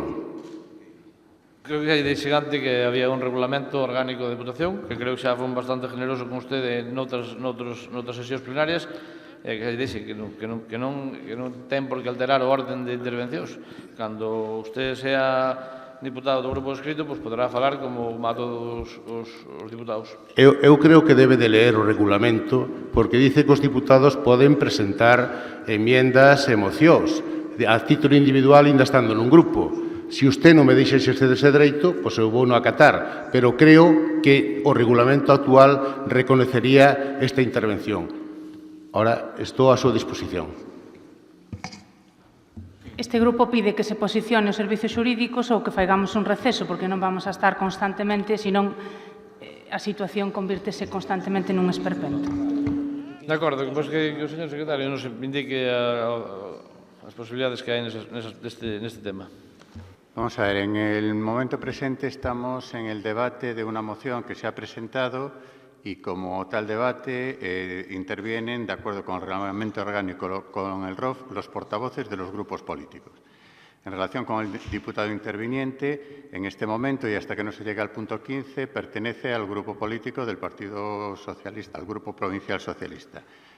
Eso es lo que se refiere a este debate que está en este momento. Independientemente de eso, sí es cierto que cualquier diputado puede presentar mociones, enmiendas o enmiendas a las mociones presentadas, que es una cuestión distinta a intervenir en los debates de los asuntos. En este momento se está debatiendo una moción y para debatir la moción tienen, de acuerdo con el reglamento orgánico provincial, tienen posibilidad de establecer su debate, su posicionamiento, los portavoces de los partidos políticos. El diputado señor Martínez, en este momento, hasta el punto número 15, pertenece al Grupo Provincial Socialista y, como tal, como ya he dicho, ha intervenido o intervendrá el portavoz que le corresponda al Grupo Provincial. Dicho esto, en relación al debate de este asunto. Cuestión distinta es lo que dice el señor Martínez, que efectivamente cualquier diputado puede presentar las mociones o enmiendas que estime por convenientes, pero en el debate solo intervienen los portavoces de los grupos políticos. Pero, señor secretario, lo que quiere hacer el señor Martínez es presentar una enmienda in voce a la propuesta del Grupo Popular. Yo no sé si cabe o no cabe. Creo que he sido claro en este tema. Es decir, cualquier diputado puede presentar, de acuerdo con el reglamento orgánico, las enmiendas que a las propuestas se tenga por conveniente. Entonces, una cuestión es presentar una enmienda en voce y otra cosa es intervenir en el debate de la enmienda. Yo creo que está bastante claro, ¿no? Entonces, ¿puedo intervenir y presentar esa enmienda, sí o no? Puede presentar una enmienda a la propuesta. Vale. Que es una cuestión distinta de intervenir en el debate que intervienen los portavoces de los grupos políticos. Pero, señor secretario, para presentar la enmienda, obviamente tengo que intervenir. Si no, es imposible. Vamos a ver. Señor... ¿Puede apagar? Señor Martínez, vamos a ver. Usted me ha hecho una pregunta y yo le he contestado la pregunta. Yo no estoy para discutir con usted, simplemente le estoy para informar lo que... Aquí hay un debate sobre una moción. En el debate sobre la moción intervienen los portavoces y las mociones cualquier diputado puede enmendarlas. Usted no puede intervenir en el debate de la moción, pero podrá explicar su enmienda en voce si es que lo presenta. ¿De acuerdo? Presente, señor Martínez, presente. Gracias, señor presidente. Non esperaba menos da súa benevolencia. Bueno, ainda se ter o texto completo da moción do Partido Popular, desde logo, visto a situación que se aveciña para este diputado a partir do punto 15, querería pedirlle ao Grupo Popular que incluíra nesas posibles reformas a modificación das condicións de actuacións dos diputados non adscritos, que non tránsfugas, que dicen algúns, sin rigor. Entonces, eu quería, se podían añadir, que se estudiara o que se propuxera a modificación das condicións de traballo dos diputados non adscritos, porque, como comprenderá, eu traballo desde as 10 da mañá hasta as 4:30 da tarde todos os días e tería serias dificultades para poder acceder á documentación, para ver esas cousas, para dispoñer incluso de un local para dar rodas de prensa, porque tamén se me elimina todos os dereitos, me parece que menos a cantidad que recibo fija por diputado, que non sei se ao final tamén a fagocitará o Grupo Socialista, pero, bueno, eso non me preocupa. Estou disposto incluso a renunciar ás cantidades que me corresponden e que se me faciliten medios e recursos para poder facer o meu traballo estes 4 anos que me quedan aquí. Nada máis e moitas gracias.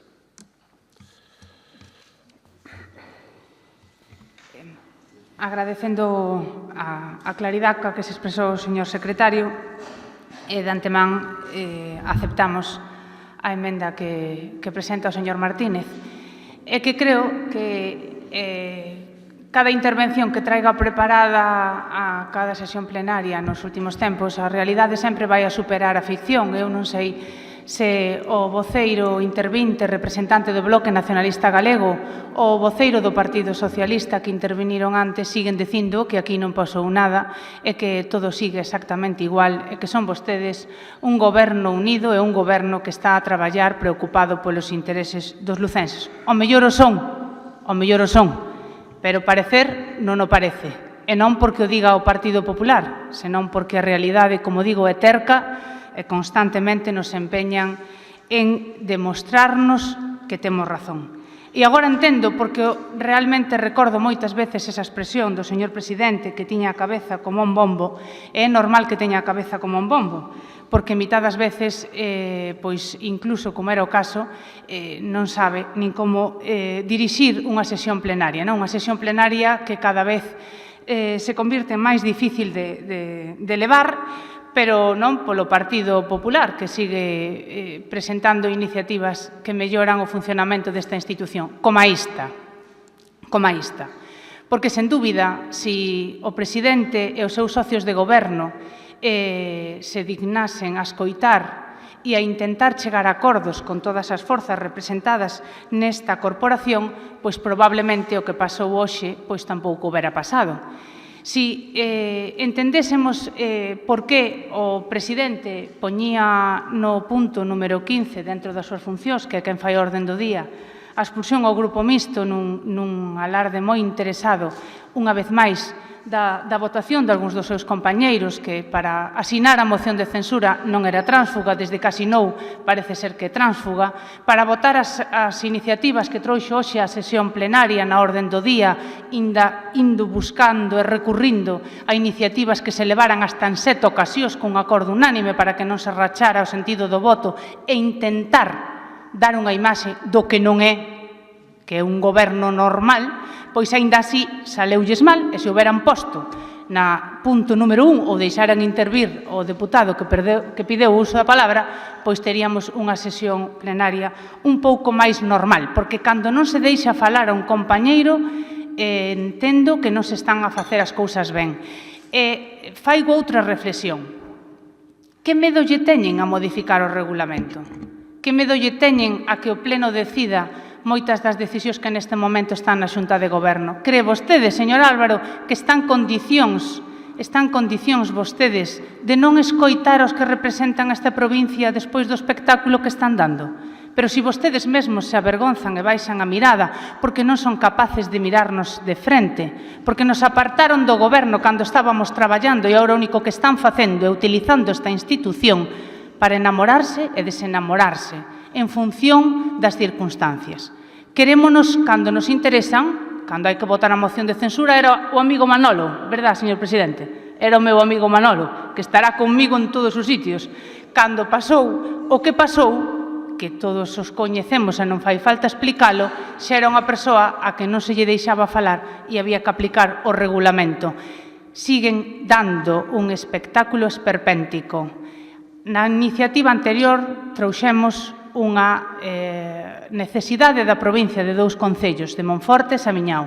Hoxe traemos un instrumento imprescindible para empezar a por cordura e sentido común nesta institución, que se nos escoite a todos, porque só vamos a traer propostas que van a defender os intereses da provincia, porque queremos a un presidente centrado nesta institución e centrado nas necesidades dos veciños, de todos os veciños, independentemente de que o seu alcalde socialista apoiara ao presidente ou apoiara a Martínez, que defendan a todos. E aquí, a partir de agora, probablemente a seguinte será unha proposta de orzamentos, porque vemos que non son quen de traelos. E tamén traeremos iniciativas, pero sempre pensando nesa dirección. Se son transparentes, se escoitan, indudablemente esta moción ten que sair adiante. E só un exemplo, porque creo que o señor Álvaro Santos debe de coñecer esta comunicación que el mesmo asinou e que creo que é bastante exemplificante das facilidades que se nos dá como grupo para algo que solamente era torpedear por torpedear, para un día que avisamos de que vamos a ver unha documentación, no mesmo día se nos cambia retrasando día e hora simplemente por torpedear, porque se algo teñen os funcionarios desta casa, por moi torpes que señan os políticos que os lideremos e que son xente absolutamente traballadora e comprometida e seguramente podían atendernos ese día. Voulle facer entrega porque creo que é o mesmo exemplo que vostede firma dunha incoherencia máis do que fai co que dice.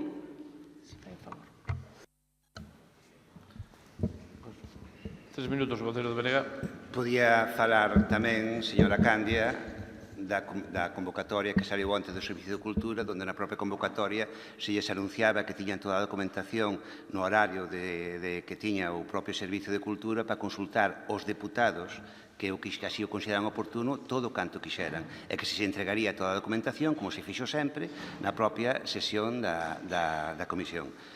O para un exemplo podía poñer outro porque, evidentemente, eu creo que o de esconder información é algo máis propio dos concellos que o Goberno do Partido Popular que desta Deputación, que, insisto, posiblemente se podría mellorar. Mire, eu creo que aquí, neste caso, o grupo político do BNG nunca dixemos que non pasara nada, Eu creo que sí pasou, e pasou algo moi grave. Pasou algo moi grave que se alterou a aritmética deste pleno. Eu estou de acordo con vostede. O Goberno ten 12 diputados, igual que tiña vostede cando gobernaba. Exactamente igual. É exactamente a mesma aritmética. Exactamente a mesma. E non me poña as anécdotas de exemplo cando nas cousas realmente importantes vese onde salen os 13 votos. E logo cada un que busque no dicionario o significado de cada palabra. Mire, eu dixenlle que o mellor que podía facer se teñen unha postura política un pouco seria e un pouco responsable e pensan realmente no ben da provincia e non en simplemente recoller unha presa de votos é que retirar a proposta e que nos sentáramos os tres grupos políticos máis ou non adscritos se se quere a falar dun novo regulamento porque aparte insisto que o que plantea non é nada do outro mundo, o sea, que podíamos estar de acordo perfectamente se o facemos por consenso como estou feito hasta agora, e que a palabra é esa, sentarnos todos os grupos e chegar a un acordo. Estou convencido de verdad que se nos sentamos que sacaremos un regulamento cambiando os artigos que consideramos oportunos, incluso outras cousas que non se falan aquí e que será posiblemente mellor co que hai agora. Ora, o que non pode ser é desde o punto de vista do BNG, votar a favor destas propostas que fan vostedes, porque entón non será o regulamento desta Diputación. Será o regulamento dos 12 máis 1 do Partido Popular. Sinto moito. Agora é o regulamento de todos, porque todos o aprobamos no seu momento. Se isto se aproba, será o regulamento dos 12 máis 1 do Partido Popular. Non será o regulamento de todos. E iso non ten ningún tipo de futuro, nin é unha forma de traballar. Eu insisto, recapacite. Seña un pouco seria, porque isto é pan para hoxe, fame para mañá. Facer este tipo de componendas para intentar dar unha falsa imaxe de estabilidade é agapañar, ao mellor, un grupo, e volvo a usar a expresión, un grupo de votos que despois lle van a pasar factura no futuro. Recapaciten, retiren a proposta e sentémonos, se queren, a partir de mañá mesmo, en chegar a un acordo que estou convencido que chegaremos para ter un regulamento que seña de todos e cada un dos grupos políticos que están presentes nesta institución. 3 minutos ao voceiro do PSOE. Moitas gracias, señor presidente. Señora Candia, vostede aquí non ven a buscar nin estabilidade, nin normalidade, nin absolutamente nada deso. O único que ven é buscar, pretender, exhibir e facerle ese show de o goberno non é estable, o goberno non ten capacidade, etc. Pese a iso, aínda non me contestou a que competencias lle afecta. Non sei se porque estaba preocupada en outras disquisicións que afectan a un partido político que non é o seu, se a outras cuestións, pero voulle dicir que afectan algunhas. Autorizar ou denegar as situacións administrativas, mesmo a de compatibilidade para un segundo posto de traballo ou actividade no sector público. Retirar esta competencia á Xunta de Goberno o que vai a significar é que se prexudicará aos traballadores públicos, pois terán que esperar a celebración dunha sesión plenaria en caso de atoparse nun suposto de que soliciten a compatibilidade po exercicio de outra actividade dentro do sector público. O exercicio de accións xudiciais e administrativas en defensa dos actos de competencia da Deputación Provincial e os demais actos de calquera órgano salvo a vocación. Quizáis este punto lle interese dentro do seu entendemento da xudicialización permanente da vida política desta institución provincial que practicou na oposición, practicou no goberno e volve a practicar na oposición. Retirar esta competencia, o único que pretende con isto é recortar a capacidade de defensa da Deputación de Lugo frente a litixios que presenten terceiros contra a Deputación de Lugo, señora Candia, non contra o goberno nin contra quen gobernamos esta institución, contra a propia institución. Xo fixo con aquel caso, non sei se se acorda, de Gacelei, onde vostede estaba do lado da empresa de Dubai en vez de da institución da provincia de Lugo, e que se por vostede fose estaría encantada e aplaudindo de que lle pagásemos 4 millóns de euros que despois o xulgado dixo que non tiña dereito a recibilos. Iso é o que vostede pretende, que non nos poidamos defender. E non é só das acusacións que vostede faga, que esas, ademais, tampouco tuvo moito éxito a todo agora e non lle auguro que vai a ter moito máis, senón contra accións de terceiros que en nada están pensando na provincia nin na Deputación Provincial. Tamén afectaría a competencia de declarar a necesidade de ocupación de todos os proxectos que leven aparellada a expropiación forzosa. Isto que significa? Bueno, pois que no caso de Caixón de Rumbe, de que haxa que facer unha obra, que o millor sexa urxente por unha inclemencia do tempo, por un problema xeolóxico ou que sea, que haxa que expropiar e que haxa que ocupar, en vez de poder resolver o problema aos veciños de inmediato, teñamos que esperar a que haxa unha sesión plenaria.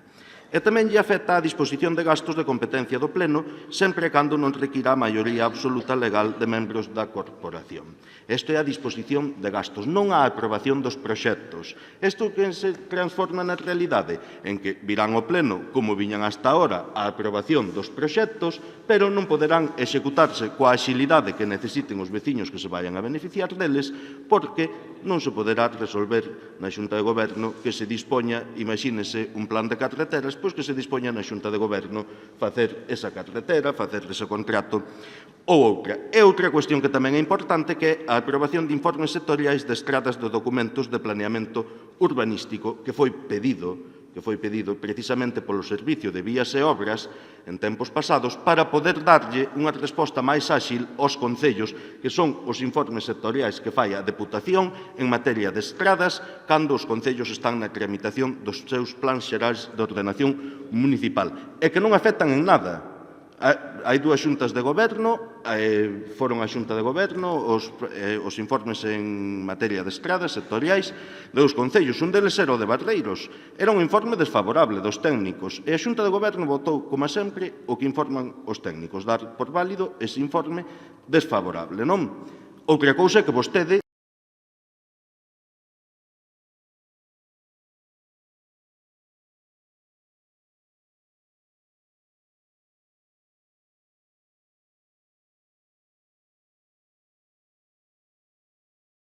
en resumen o que afecta. Ao fin e ao cabo, os veciños, non hai moito máis. Pode haber alguna outra cuestión que analizaremos máis adiante en profundidade, pero, bueno, se esa é a súa vontade e se teñen a capacidade de sacala adiante, de romper esa unanimidade que o señor Barreiro acadou na legislatura pasada, ustedes poden facelo e hoxe aquí haberá xente que daquela votou unha cousa e hoxe vota outra diferente e haberá quen, estando nunha situación semellante, pero moito máis evidente que a que hoxe o goberno ten, non tuvo agallas para decir recoñezo a miña minoría e propoño estes cambios tamén. E, despois, en canto a outras cuestións, señora Candia, non se preocupe tanto dos alcaldes do PSOE, que os alcaldes do PSOE son libres de facer aquilo que queiran. E tamén lle quero facer outra cuestión, porque isto, ao final, o que evidencia é que vostede... Vai rematando. Agora mesmo, señor presidente, é que vostede, hoxe aquí, o Partido Popular, con esta moción, non veu a presentar nada de interés dos cidadáns da provincia de Lugo. Veu a presentar unha moción de Manolo Martínez. E se vostede agora capaz, faga o favor de decirme en que consiste a enmenda, porque antes de decidir o sentido do voto que vamos a ter, quero saber cal é a proposta definitiva do Partido Popular despois de aceptar unha enmenda que non me quedou clara, nin o seu contido real e profundo, con toda a súa profundidade, e tampouco a súa redacción definitiva, que sí que me parecería interesante que a coñezca todo o Pleno e, cando menos, este grupo antes de decidir o seu sentido de voto. Ben, un minuto, vocero do Partido. Mire, que non entenda a emenda que propuxo un compañeiro vindo quen ben é normal porque mostras deron últimamente que non se están entendendo demasiado ben. Pero ben claro dixo que se regulen os dereitos dos deputados non adscritos. Dito iso, vostedes tiveron dende o mércores pasado esta moción en riba da súa mesa para aclarar calquer tipo de petición, dúbida se realmente tivesen vontade de aprobala. E precisamente o compañeiro do Bloque Nacionalista Galego, que parece que nin sequera leu o que nos estábamos pedindo aquí, porque indudablemente pode poñer vostede un voto favorable, porque a raíz desta iniciativa o único que se comprometen vostedes é a traer unha proposta de regulamento en donde nos sentaremos, falaremos as persoas que vostedes queiran e, por suposto, acadaremos unha unanimidade se realmente se van a respetar estas peticións que faigo aquí. Teñen medo a que o Pleno se reúna moitas veces? Teñen medo a traballar? Home, o compañeiro do Bloque Nacionalista Galego xa dixo que por menos de 25.000 euros non traballaba. Pero nosotros estamos dispostos a vir ao Pleno, se fai falta, 2 ou 3 veces ao mes e renunciamos a dietas. Vaya por diante, porque estamos traballando a prol da provincia. Si iso é así, se ese é o único que lle preocupa que teñamos que reunirnos moitas veces, vaya por diante que o Partido Popular se ofrece e renuncia ás dietas, insisto. Esta iniciativa é un acordo de mínimos para empezar a traballar nunha proposta do Regulamento Orgánico de Funcionamento que recoñeza o Pleno como órgano decisivo e vértice desta corporación, porque o resto de órganos, con todos os respetos, e insisto en que a realidade supera a ficción e, ademais, me permite non esforzarme en moitas explicacións porque mostras hai máis que evidentes, requiren a colaboración e o acordo de todos para poder sacar algunha iniciativa adiante. E como Partido Popular o único que busca é o ben da provincia, cando busquen iso, por suposto, van nos ter ao seu lado traballando. A proposta que me decía vostede do convite da Comisión de Cultura, non pode poñer vostede moitos exemplos da entrega de documentación, porque creo que tamén é importante recordar que este pleno é precisamente o único pleno no que eu formo parte dende o ano 2011 que non se trouxe ningunha proposta do Goberno e só iniciativas, todas elas super recurrentes, para intentar dar unha imaxe absolutamente aloxada da situación deste Goberno, imaxe que, por certo, non conseguiron dar. Señor presidente, dado que se me fixo unha alusión persoal, quería contestala, porque aquí non estamos para cuestións persoais. A min acúsaseme aquí de que non querer traballar por menos de 25.000 euros é xusto o contrario. Eu podía estar no meu traballo cobrando a maiores os 25.000 euros e por unha cuestión de ética e por non facer como fan outras de cobrar daqui e cobrar do outro lado, nego-me en redondo a cobrar un doble salario. Cobro o meu traballo, que é a miña profesión, e renunciei a cobrar a maiores os 25.000 euros que a lei me permitía cobrar según todos os informes xurídicos que me entregaron. Que quede claro que renunciei a cobrar os 25.000 euros que podía estarlos cobrando perfectamente porque non me parece ético nin moral que se faga iso. Vamos rematando o tema. Si por alusións persoais vai, non acabaremos o pleno. Elena, por favor. Tamén fixo unha alusión persoal. Xa está ben, creo. Entramos en temas personales que eu creo que o que menos interesan aos veciños da provincia. Aí deu uso da palabra. Non, empezou usted. Aí está claro que empezou usted. Non lle escoitei o que me dixo. Bueno, según teño entendido, hai que votar a emenda presentada por Manolo, non, señor secretario? Previa a la votación hay que votar la enmienda. Acepta el grupo que propone la moción. Está aceptada, sí. Así que votamos a iniciativa que a emenda. Votamos a moción entonces. ¿Cómo? A moción con emenda. Es que está votando. Votos a favor. Abstencións. Votos en contra. Queda aceptada a emenda 13-12. A moción 13-12. Sétimo punto.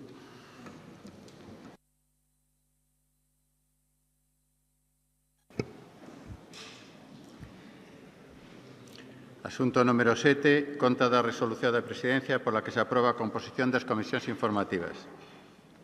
Asunto número 8. Conta da resolución da Presidencia sobre o nomeamento de representantes desta corporación en órganos colexiados. Asunto número 9. Conta de resolucións da Presidencia sobre a renuncia e dedicación exclusiva de varios membros da corporación. Asunto número 10. Conta de resolucións da Presidencia en relación coa atribución do réximen de dedicación exclusiva a membros da Corporación Provincial. Asunto número 11. Conta da información económica da Diputación a 30 de setembro de 2015.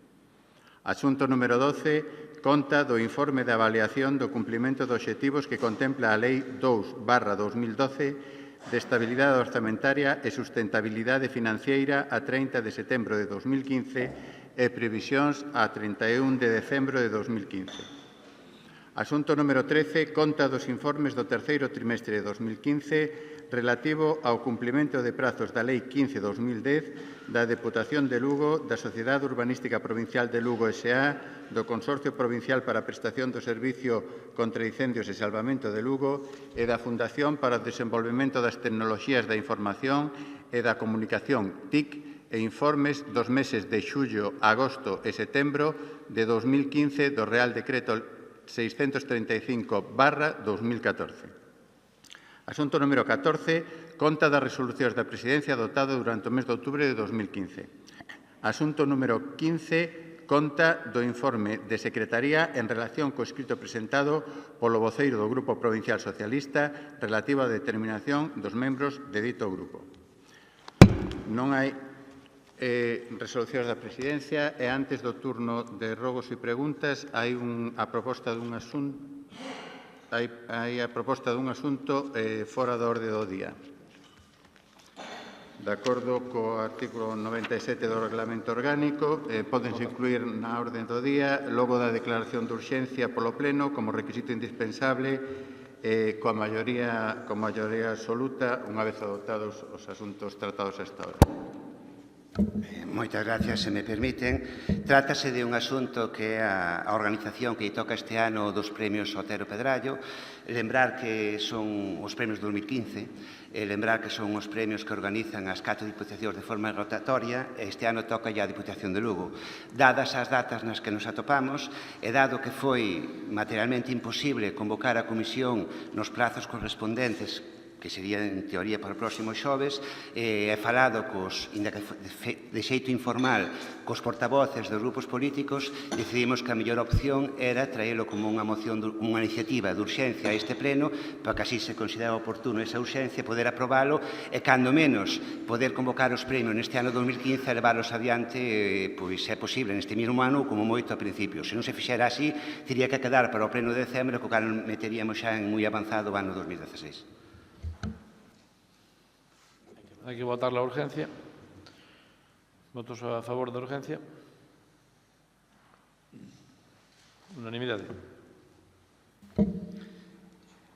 Bueno, pois agora procede defender o que é a iniciativa en sí. Aquí o que se pretende por este pleno, como se fixo, imagino, desde hai moitos anos que se leva facendo, é, primeiro, aprobar as bases e a convocatoria que rexerán o Premio Otero Pedrallo para a anualidade de 2015. Segundo, aprobar o gasto correspondente por un importe de 16.000 euros que está xa con todos os trámites administrativos pertinentes. Terceiro, aprobar a publicación da convocatoria e das bases segundo establecido no punto 4.2 das bases do Premio Otero Pedrallo 2015 no Boletín Oficial da Provincia de Lugo.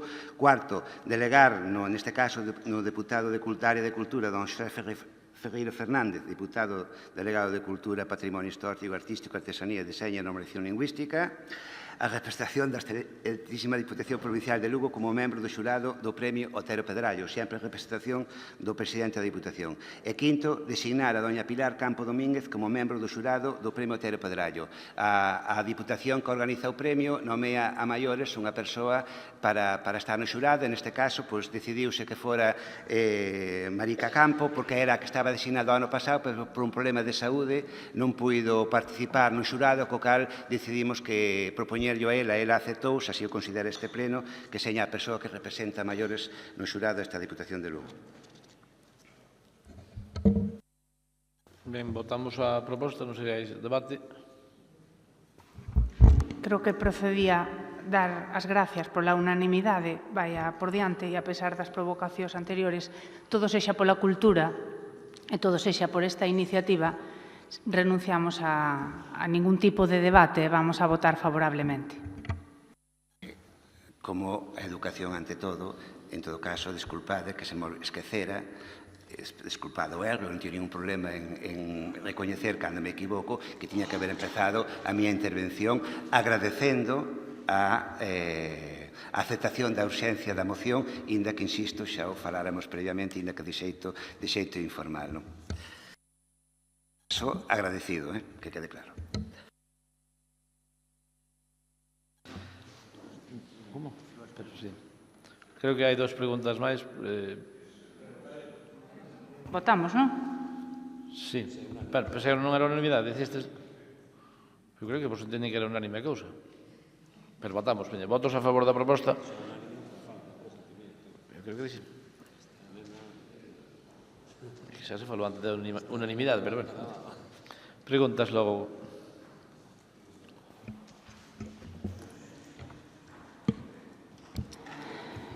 Dúas preguntas do...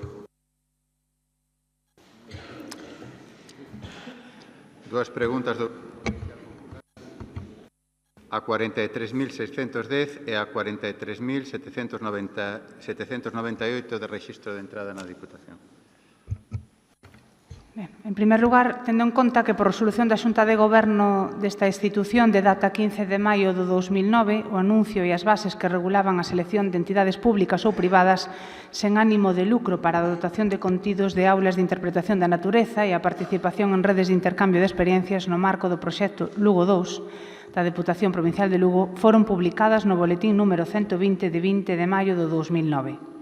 Tendo en conta que por resolución de data de 17 de xullo do 2009, dita subvención, por un importe de 970.603 euros, foi concedida á Fundación CREA, concesión que se publica no Boletín Oficial da Provincia número 224 do 29 de setembro do 2009.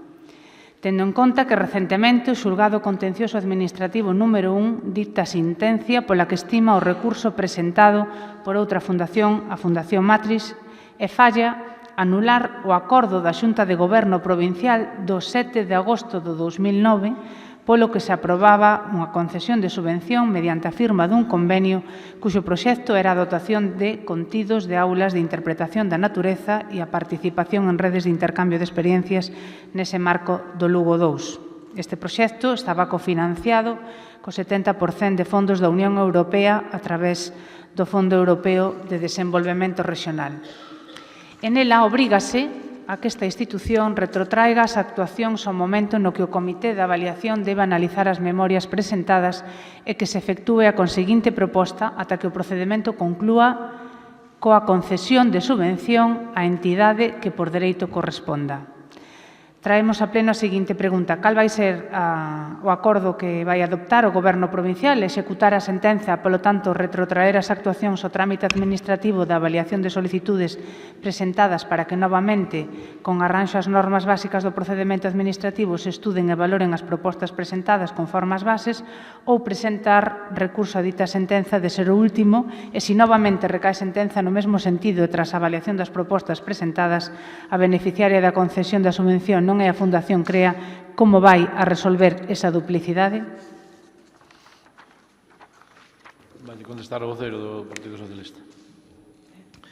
Moi ben, bueno, son varias preguntas nunha, non hai problema. Cal vai ser o acordo que vai adoptar o Goberno provincial? O Goberno provincial non vai adoptar ningún acordo, senón suxeitarse ao que contempla o reglamento da asesoría xurídica da Diputación Provincial. Ten decidido xa o departamento correspondente, os servizos xurídicos, cal vai ser a decisión que despois seguirá o goberno da institución? Non, é dicir, cando saipamos a situación definitiva, pois obraremos como mellor en dereito proceda e sempre en base aos informes xurídicos que nos orienten e que nos digan cales son as resolucións a tomar, como sempre fixemos, señora Candia.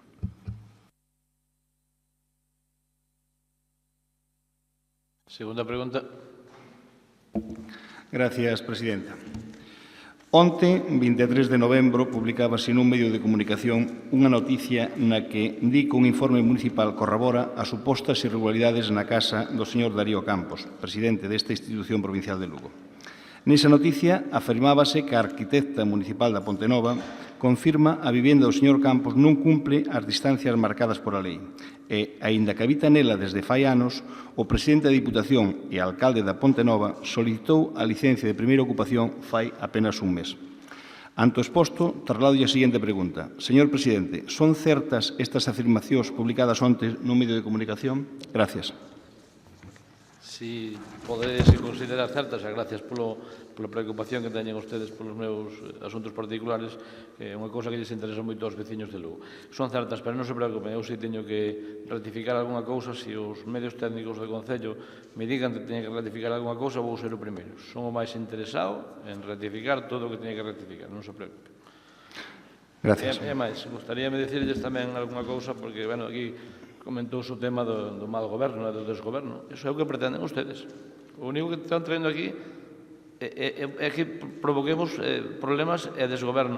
Porque salen na prensa dicindo que non se goberna nada, que non fixemos nada. Mire, fixemos máis nun mes e medio que fixeron ustedes en 4. E voulle explicar, porque habendo diñeiro en caixa, porque eso non o negarían, que deixaron máis de 3 millóns de euros por pagar. Máis de 3 millóns de euros en facturas. Para iso hai que traballar, claro. Por iso non o fixeron. Para iso hai que traballar. Máis de 3 millóns de euros que había en facturas, pasamos de ser a Diputación que máis rápido pagaba a ser a última. Para iso hai que traballar. Eso sí que é desgoberno. Porque habendo diñeiro, é difícil non pagar, hai que ter pouca vontade. Puñamos a marcha en ben empregado.